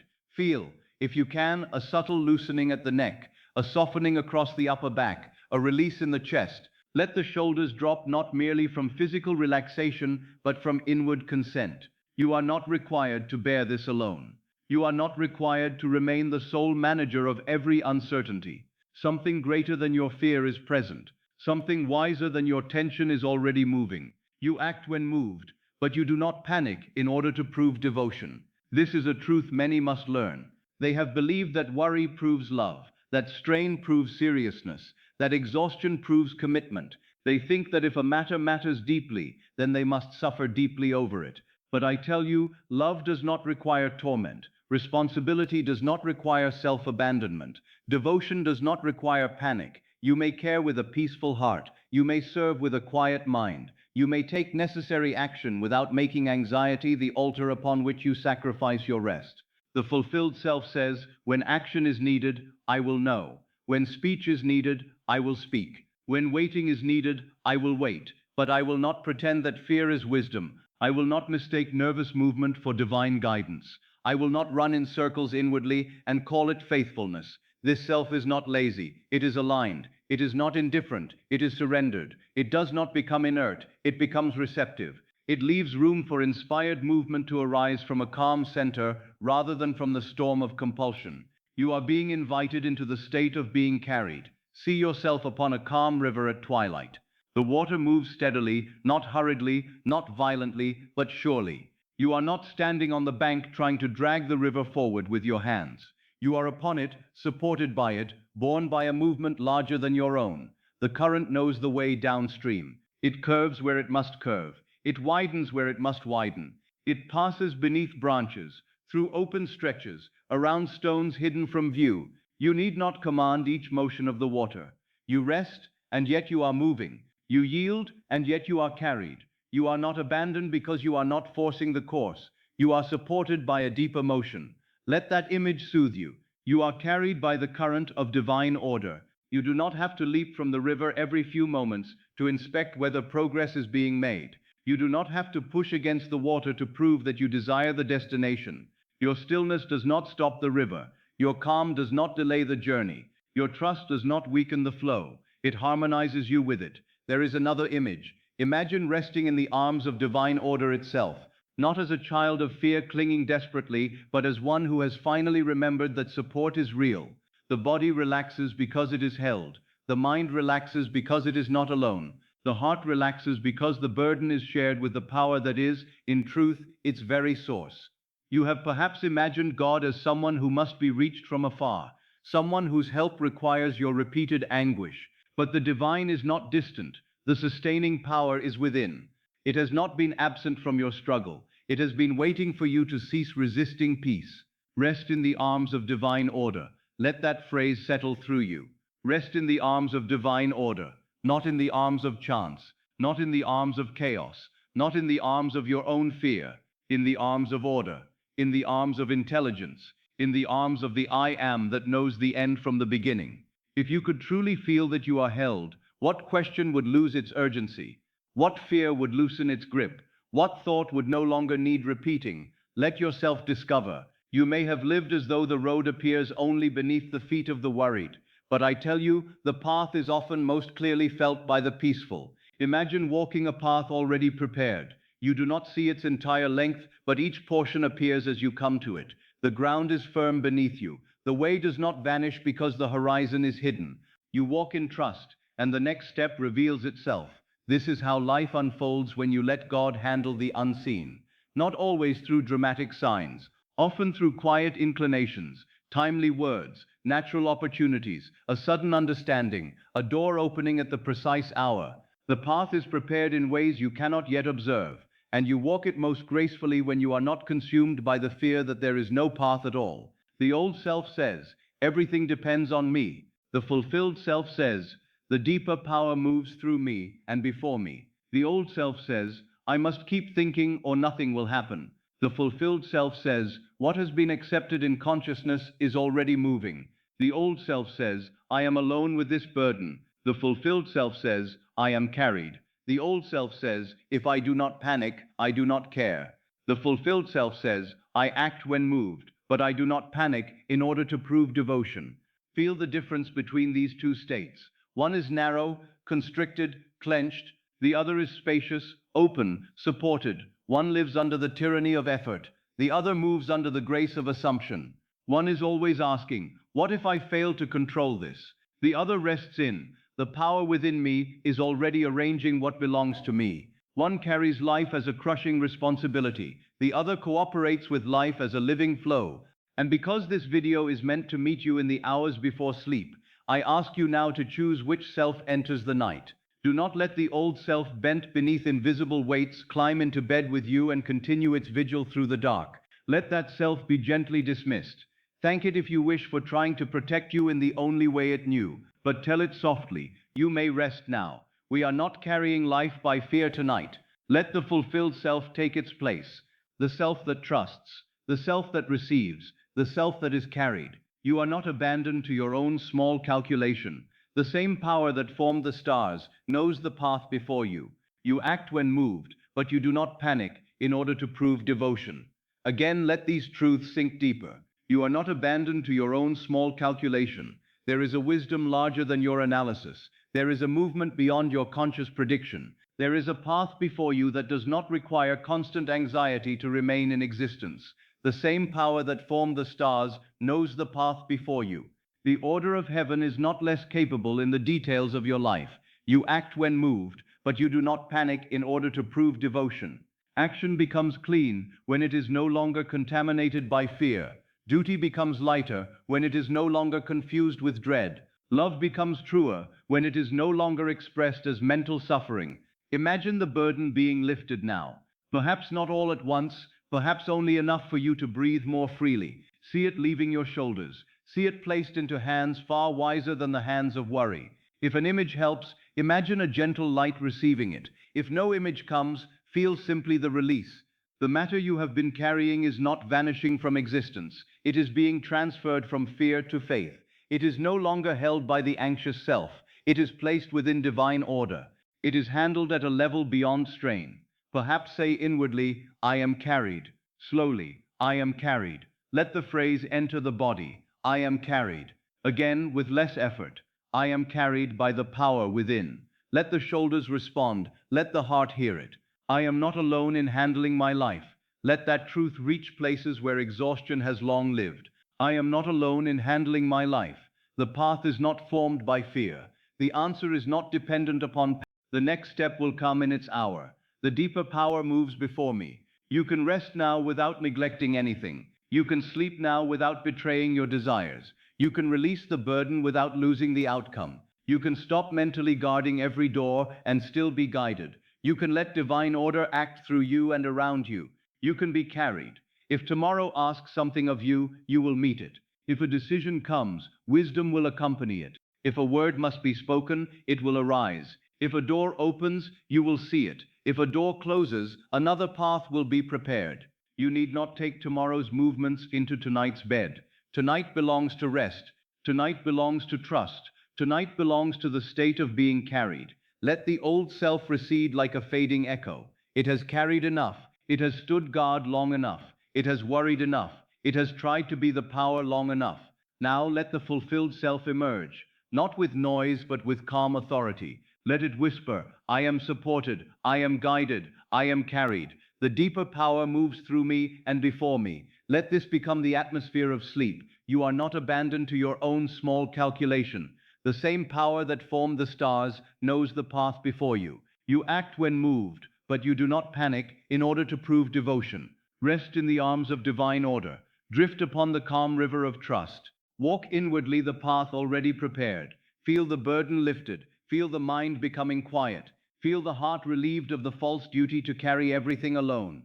You are carried. You are guided. You are upheld. You are not alone in handling your life. I have known men and women who believed their peace depended upon circumstances changing first, and yet the circumstances did not change until peace was accepted inwardly. They had prayed, planned, worried, struggled, and exhausted themselves in the effort to force a visible answer. But when they entered the quiet state of, it is handled, when they ceased carrying the burden as though their fear were necessary to its resolution, the outer world began to move in ways they could not have arranged by conscious calculation. One woman came to me burdened by money. Her need was real.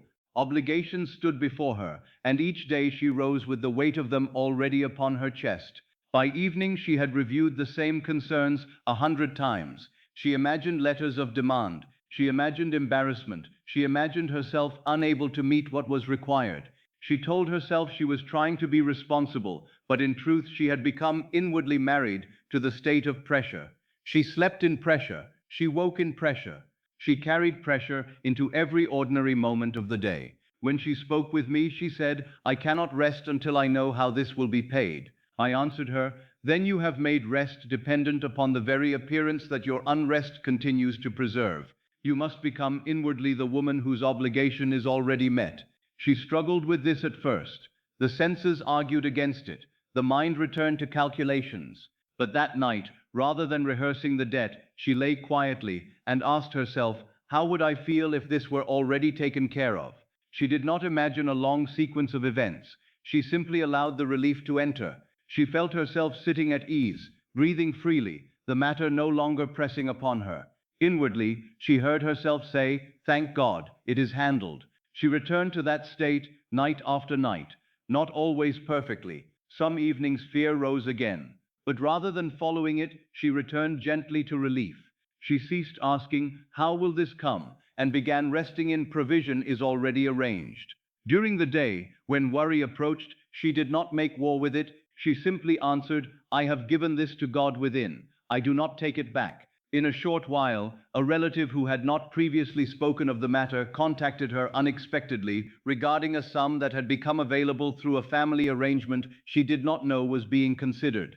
The amount was sufficient to meet the need that had burdened her, and the resolution came with an ease she had never imagined. She told me afterward, "The strangest part is that before the help arrived, I had already begun to feel free." And that is the key. The outer help did not create the freedom. The inward freedom prepared the way for the help. Her peace was not the reward after provision. Her peace became the state through which provision was received. Another came to me troubled by a relationship. She felt wounded by silence and misunderstood by one whose affection mattered deeply to her.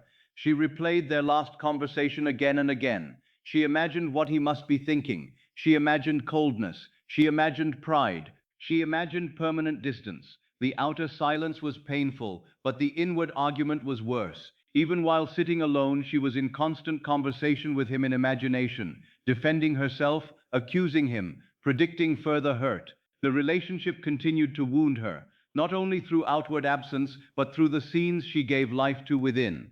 I asked her, "Do you want conflict or harmony?" She answered, "Harmony, of course." I said, "Then why do you sleep nightly in conflict?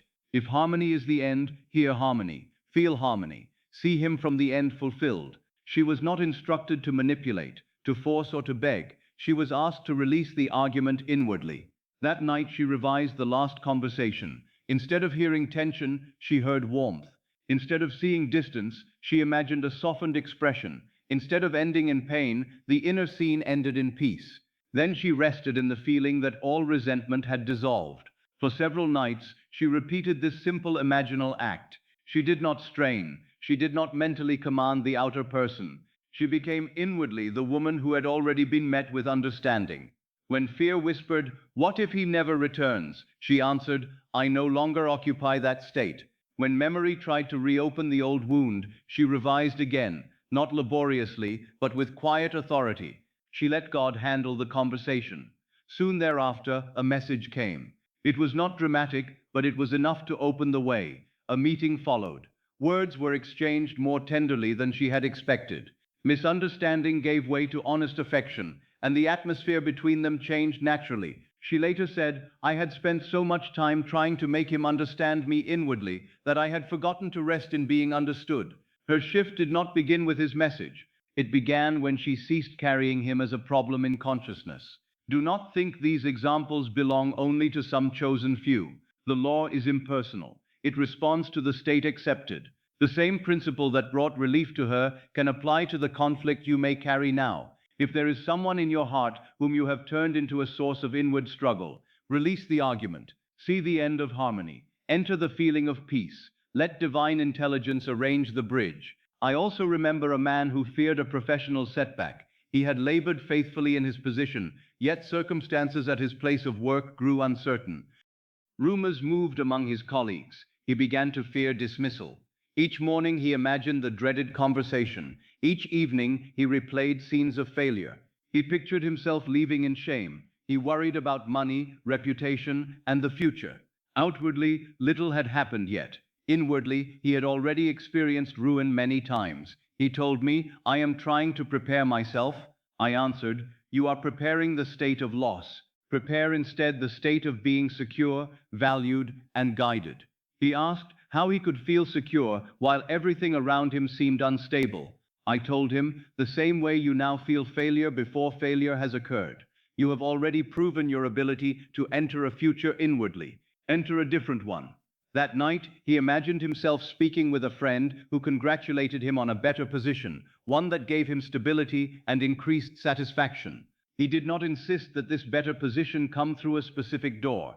He simply accepted the end of professional well-being. He felt relief. He slept in the state that his path was already ordered. In the days that followed, uncertainty at work continued for a time, but he disciplined himself not to call delay denial. Whenever fear returned, he inwardly said, "The path is prepared. I am guided." He acted responsibly, but he did not panic in order to prove devotion. Within a matter of weeks, changes indeed came at his workplace. A role was removed, and by all appearances, this might have seemed the very loss he feared. Yet because he had ceased identifying with defeat, he did not collapse under the event. Through a conversation that followed, he was recommended for a position with another organization, one he had not known was available. The work proved more suited to him and more rewarding than the position he had feared losing. Looking back, he saw that the apparent setback had been one stone in the bridge of incidents leading to the very end he had inwardly accepted. Had he remained loyal to fear, he might have interpreted every movement as confirmation of disaster. But because he rested in the state of being guided, he could walk the bridge without cursing it. That is why I tell you not to judge the first event too quickly. The bridge may begin with an apparent disturbance, yet its destination is determined by the state you occupy. Another person came burdened by a concern of the body. The fear had grown larger than the condition itself. Every sensation was watched. Every small change was interpreted darkly. The mind searched for signs of worsening. Sleep became difficult because the body was no longer merely the body. It had become a field upon which anxiety performed its nightly drama. She asked for peace, but continued to imagine danger. She desired restoration, yet her most frequent inward act was fear. I told her that while practical care has its place, fear must not be given the throne. She was to imagine the feeling of relief that would follow good news. She was to enter the state of one who had heard, "All is well." She was to let the body feel safe again in consciousness. So each night she lay quietly and imagined herself breathing deeply with gratitude, feeling that the concern had passed. Sometimes she heard inwardly a simple phrase, "You are well." Sometimes she merely rested in the sensation of release. Her prayer became less and less a cry of alarm and more a quiet thanksgiving from the end. During the day, when anxiety tried to reclaim her, she paused and said, "I do not turn imagination toward fear. I rest in wholeness." She did not force emotion, she cultivated peace. Over time, her inner atmosphere changed. She slept more soundly. Her body relaxed. She became less possessed by the condition. In due course, further examination brought reassuring news, and treatment already underway began to show the improvement she had desired. What mattered most was that before the visible relief came, she had ceased living as one abandoned to fear. She had allowed the body and mind to enter a state of trust. These stories differ in subject, but not in law. In each one, there was first a burden, then worry and repeated inner conflict, then a shift into the state of "it is handled," then nightly rest in relief, then the bridge of incidents, forming in ways unseen, then natural resolution. This is the pattern. Not because life must always unfold in identical outward forms, but because consciousness operates by one principle: what is accepted as true within seeks expression without. The woman with the financial burden did not receive help because she worried more accurately. She received through the state of provision. The woman in conflict did not find harmony because she argued better inwardly. She entered the state of peace. The man fearing professional loss did not secure a better path by mentally preparing disaster. He occupied the state of guidance. The one overwhelmed by bodily fear did not move toward relief by making anxiety sacred. She permitted peace to become her inward dwelling. This principle can apply to the exact burden you carry. If your concern is money, the state of provision is available now. If your concern is love, the state of harmony is available now. If your concern is work, the state of guidance is available now. If your concern is health, the state of wholeness is available now. If your concern is something unnamed, something you cannot easily explain, the state of it is handled is available now. Do not think that your difficulty is too unusual for the law. The law does not ask whether a burden is ordinary or complicated. It responds to the state you accept. What seems impossible to anxious reasoning may be entirely simple to divine intelligence. What seems delayed may already be in motion. What seems unresolved may only be waiting for you to release the old state that keeps you bound to it. Often, after resolution comes, people look back and say, it happened so naturally, and that is how the law works. The miraculous may arrive clothed in ordinary events, a conversation, a letter, a meeting, an idea, a recommendation, a shift in timing, a door quietly opening. But though it appears natural, it is not accidental. It is the outworking of the state once accepted. The bridge does not always announce itself with thunder. It often moves in silence until the end stands before you. This is why I ask you tonight to take these stories not as distant tales, but as mirrors of possibility. Wherever your heart has been burdened, there is a corresponding state of fulfillment. Wherever fear has repeated its scenes, there is another scene to accept. Wherever you have carried life alone, there is a deeper power ready to be trusted. Let the examples awaken in you not mere hope, but inward willingness, willingness to release, willingness to assume, willingness to rest. Perhaps tonight, as you lie in the quiet, one of these stories has touched the burden most like your own. If so, do not merely admire the story. Enter the state. If money troubles you, feel relief now. If a relationship pains you, feel harmony now. If your path seems uncertain, feel guidance now. If your body has known fear, feel peace now. Let your own testimony begin, not when the outer answer appears, but when the inner struggle loses its authority. The state changes first. The bridge forms next. The answer appears in its season. And when it does, you will understand that God was not absent. The deeper power was already moving the moment you ceased to carry the burden as fear and began to rest in fulfillment. Once the state of resolution is accepted, life does not remain still. Though the outer world may appear unchanged for a little while, something has already begun. A bridge is forming. A hidden sequence of events, movements, conversations, delays, openings, closings, impulses, meetings, and rearrangements has been set in motion by the state you have entered. You may not see it, you may not recognize it, you may even mistake its first movements for interruption, inconvenience, or contradiction. But I tell you, the bridge often begins before the senses know what is taking place. You do not see the bridge while standing at its first stone. When a desire is accepted in consciousness, when the burden is released, and the inner state changes from struggle to fulfillment, the world begins to reorganize itself around that acceptance. Not through magic in the childish sense, but through law. Consciousness is cause, circumstance is effect. When the cause changes, the effect must rearrange. Yet the rearrangement is not always immediate in appearance, and it is not always recognizable to the reasoning mind. The mind expects the answer to arrive in the shape it has already imagined. It says, if this is being resolved, then surely it must happen in this way, through this person, by this hour, with this exact sign. But divine intelligence is not limited by your preferred route.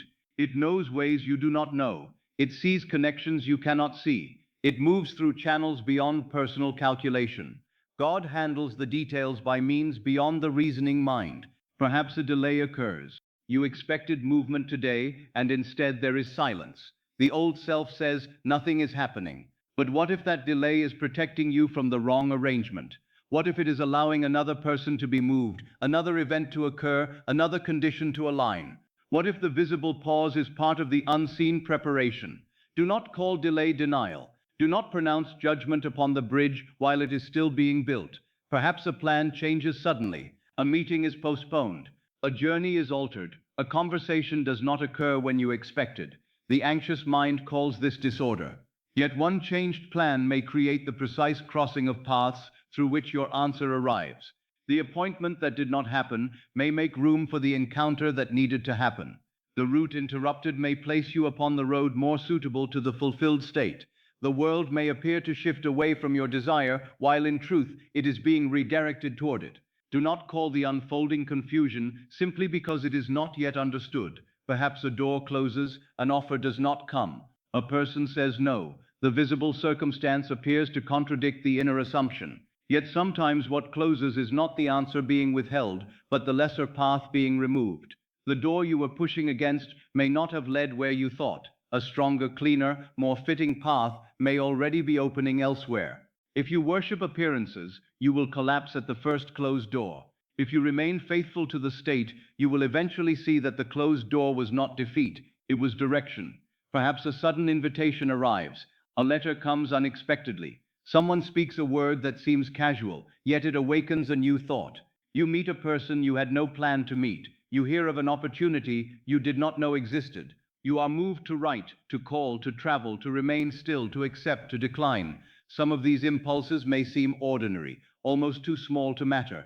Yet bridges are often made of ordinary stones. The great fulfillment may come through a sequence so natural that only afterward do you recognize the perfection of its design.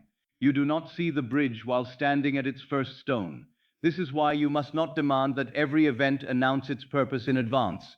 If the desire has been accepted inwardly, then life is already in motion. If you have entered the feeling of "it is handled," then the path has begun to arrange itself. Your task is not to seize the unfolding and force it into a shape pleasing to fear. Your task is to remain in the state, to move when movement arises naturally, to rest when rest is natural, to act when action presents itself without panic, and to trust that the deeper intelligence knows the way. Surrender is not passivity, it is non-interference. Passivity says, "I will do nothing because nothing matters." Surrender says, "I will not interfere with divine order through fear."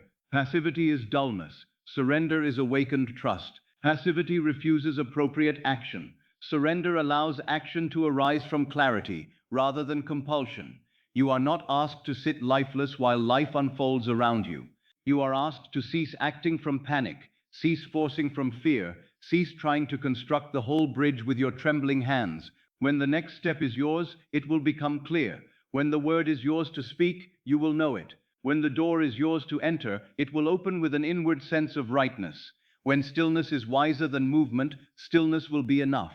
God handles the details by means beyond the reasoning mind. Consider the farmer. Once the seed is planted, he does not dig tunnels beneath the soil to command the roots. He waters when watering is needed. He tends the field when tending is needed. But he does not interfere with the hidden intelligence by which the seed opens. He trusts the process invisible to his eyes. In the same way, once the state is planted in consciousness, you do not need to interfere with every unseen movement. You remain faithful. You keep your inner soil undisturbed by fear. You refuse to uproot the seed with constant doubt. You let the bridge form. There are times when the first movement of the bridge seems unrelated to the desire. A man seeks security and is suddenly invited into a conversation that appears to have nothing to do with money. Yet through that conversation comes a new direction. A woman seeks reconciliation and first experiences a season of silence, during which her own heart softens and the other person is moved inwardly. A person seeks healing and is guided toward a physician, a treatment, a rest, a change of habit, or a word of reassurance that becomes part of the unfolding. Another seeks guidance and receives not a vision of the whole path, but a single next step. These movements may appear humble, but the bridge does not need to look dramatic to be divine. Do not call the unfolding confusion simply because it is not yet understood. The reasoning mind is impatient. It wants to classify every event immediately. Good, bad, progress, setback, answer, failure. But the awakened one waits before naming. He knows that an event taken alone may be misunderstood. A single note does not reveal the whole melody. One stone does not reveal the whole bridge. One turn in the road does not show the destination. So he does not rush to conclude, "This means it is failing," simply because it differs from his expectation. He remains in the end.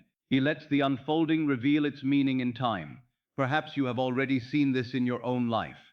There were moments you first called inconvenient, that later proved necessary.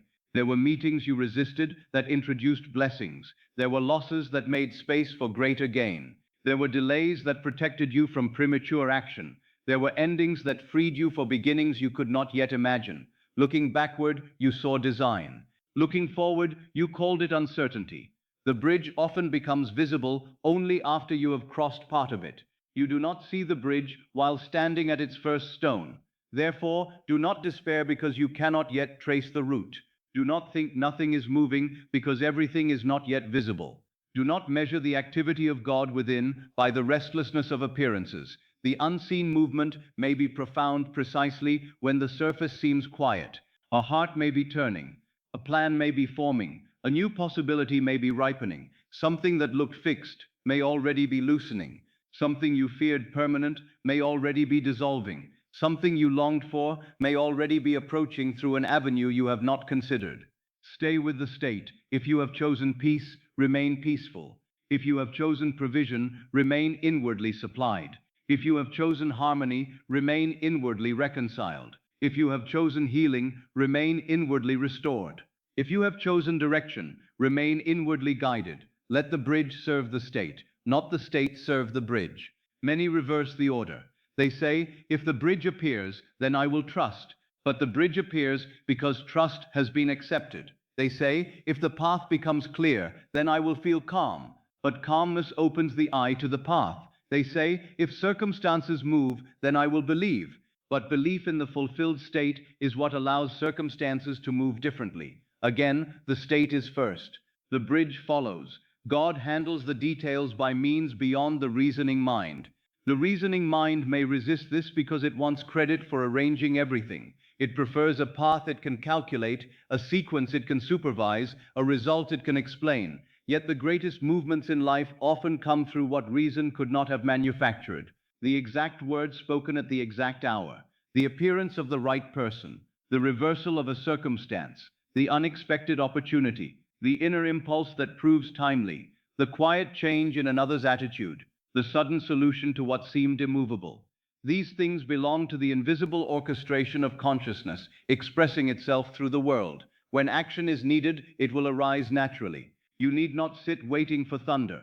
Often the next step comes as a simple inclination. Make the call, write the letter, attend the meeting, rest today, decline this offer, accept that one, speak gently, wait another day, move now. These promptings, when they arise from peace rather than panic, are part of the bridge. Learn to distinguish between compulsion and quiet direction. Compulsion rushes, direction steadies. Compulsion fears missing out. Direction feels appropriate. Compulsion comes from the unsolved state. Direction arises from the state of fulfillment. Trust the latter. Surrender is not passivity, it is non-interference. You do not stop living. You stop obstructing. You do not become inactive. You become inwardly aligned. You do not refuse to act. You refuse to act as though fear were the master. You allow God within to move through your thought, your timing, your decisions, your meetings, your words. You make yourself available to the bridge without trying to dominate its construction. There may come a moment when you look upon some event and think, this is not what I expected. Pause before judging. Ask inwardly, can I remain in the state of fulfillment even here? If the answer is yes, then remain. The event may still serve the end. Another moment may come when you feel drawn to act.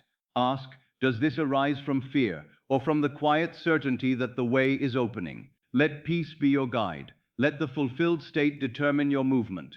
Do not call the unfolding confusion simply because it is not yet understood.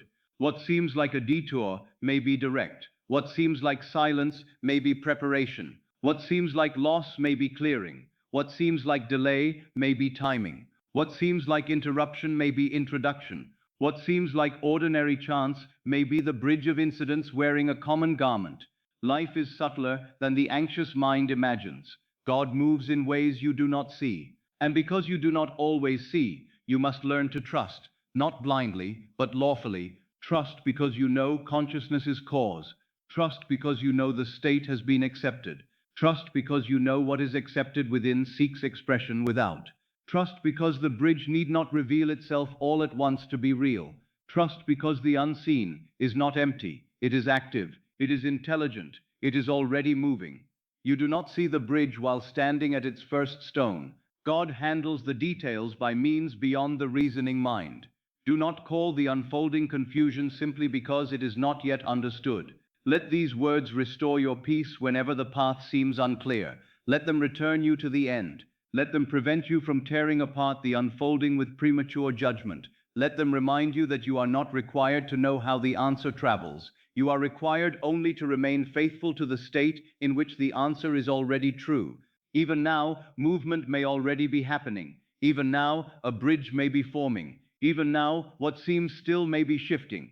Even now, God within you may be arranging details beyond the reach of your anxious thought. So rest, remain in the end, allow the bridge, and when the next stone appears beneath your feet, step upon it gently, knowing that the path has been forming long before you recognized it. And now, as we come near the close of this message, let the whole truth gather itself within you in one simple realization. To let God handle everything does not mean to become indifferent to life. It does not mean to abandon your desires, neglect your duties, or pretend that circumstances do not exist.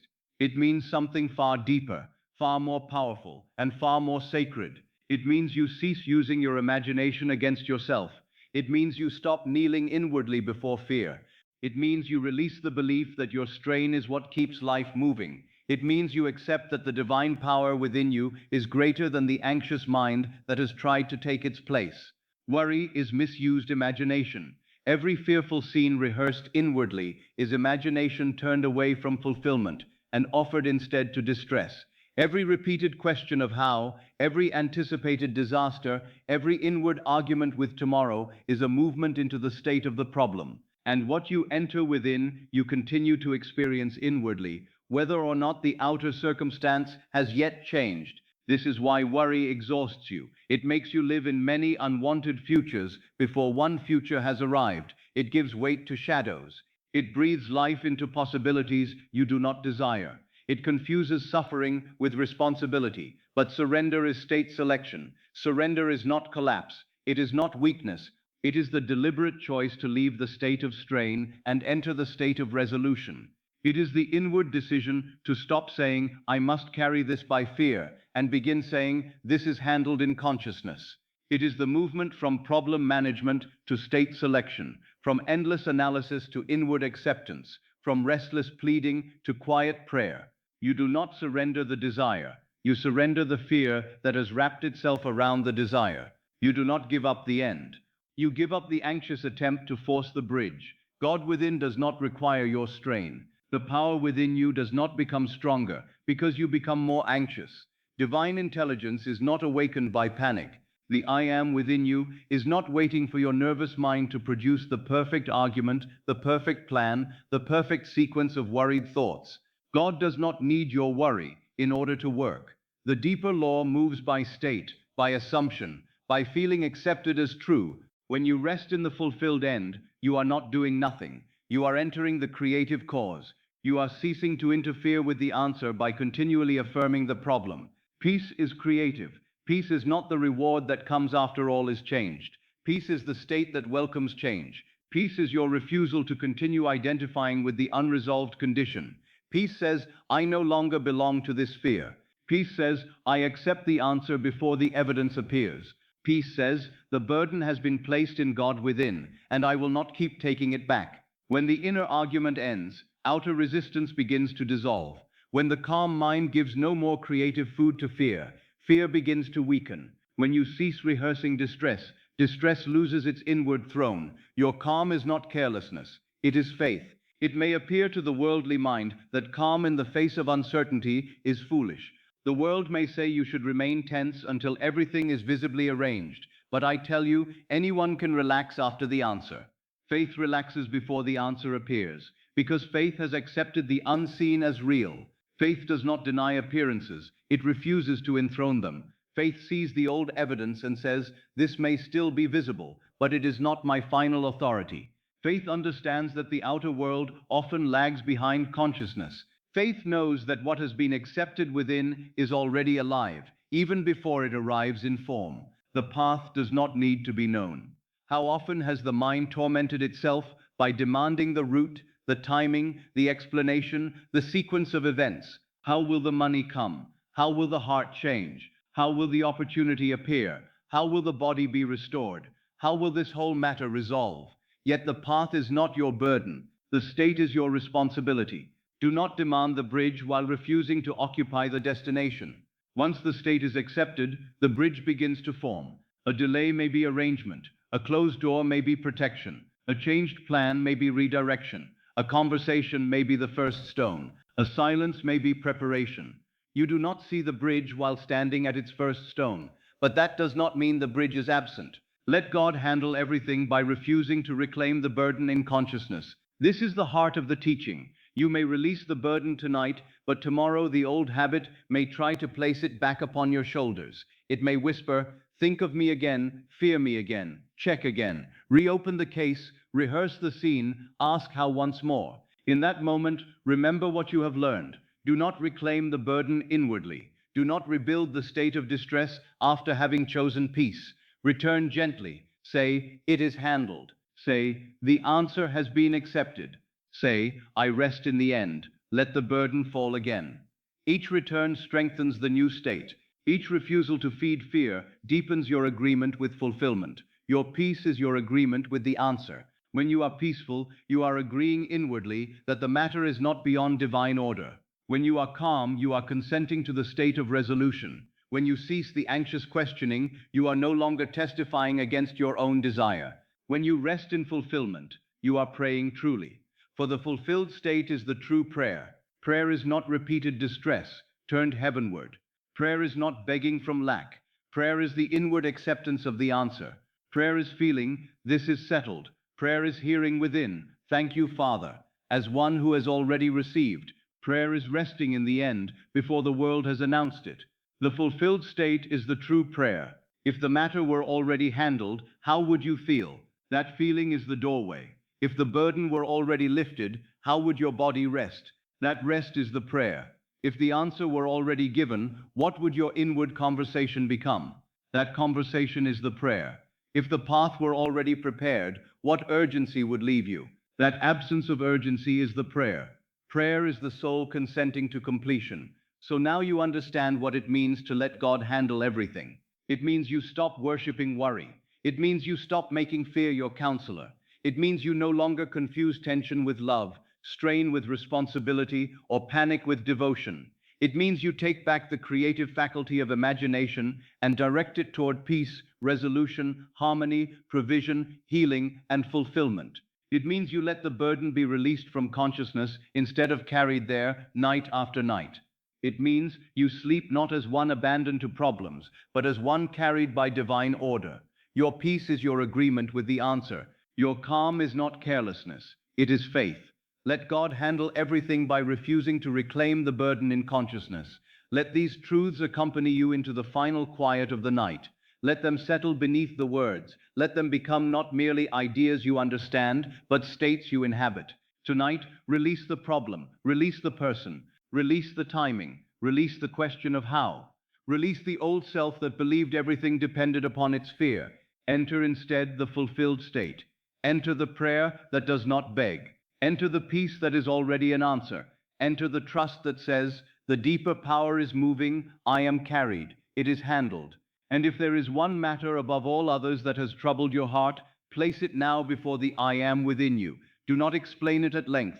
Do not rehearse its difficulty. Simply hold it for a moment and say inwardly, with quiet authority, this too is handled. Let the phrase descend. This too is handled. Feel the body receive it. This too is handled. Let the mind release its final argument. This too is handled. Let the night carry the impression into the deep.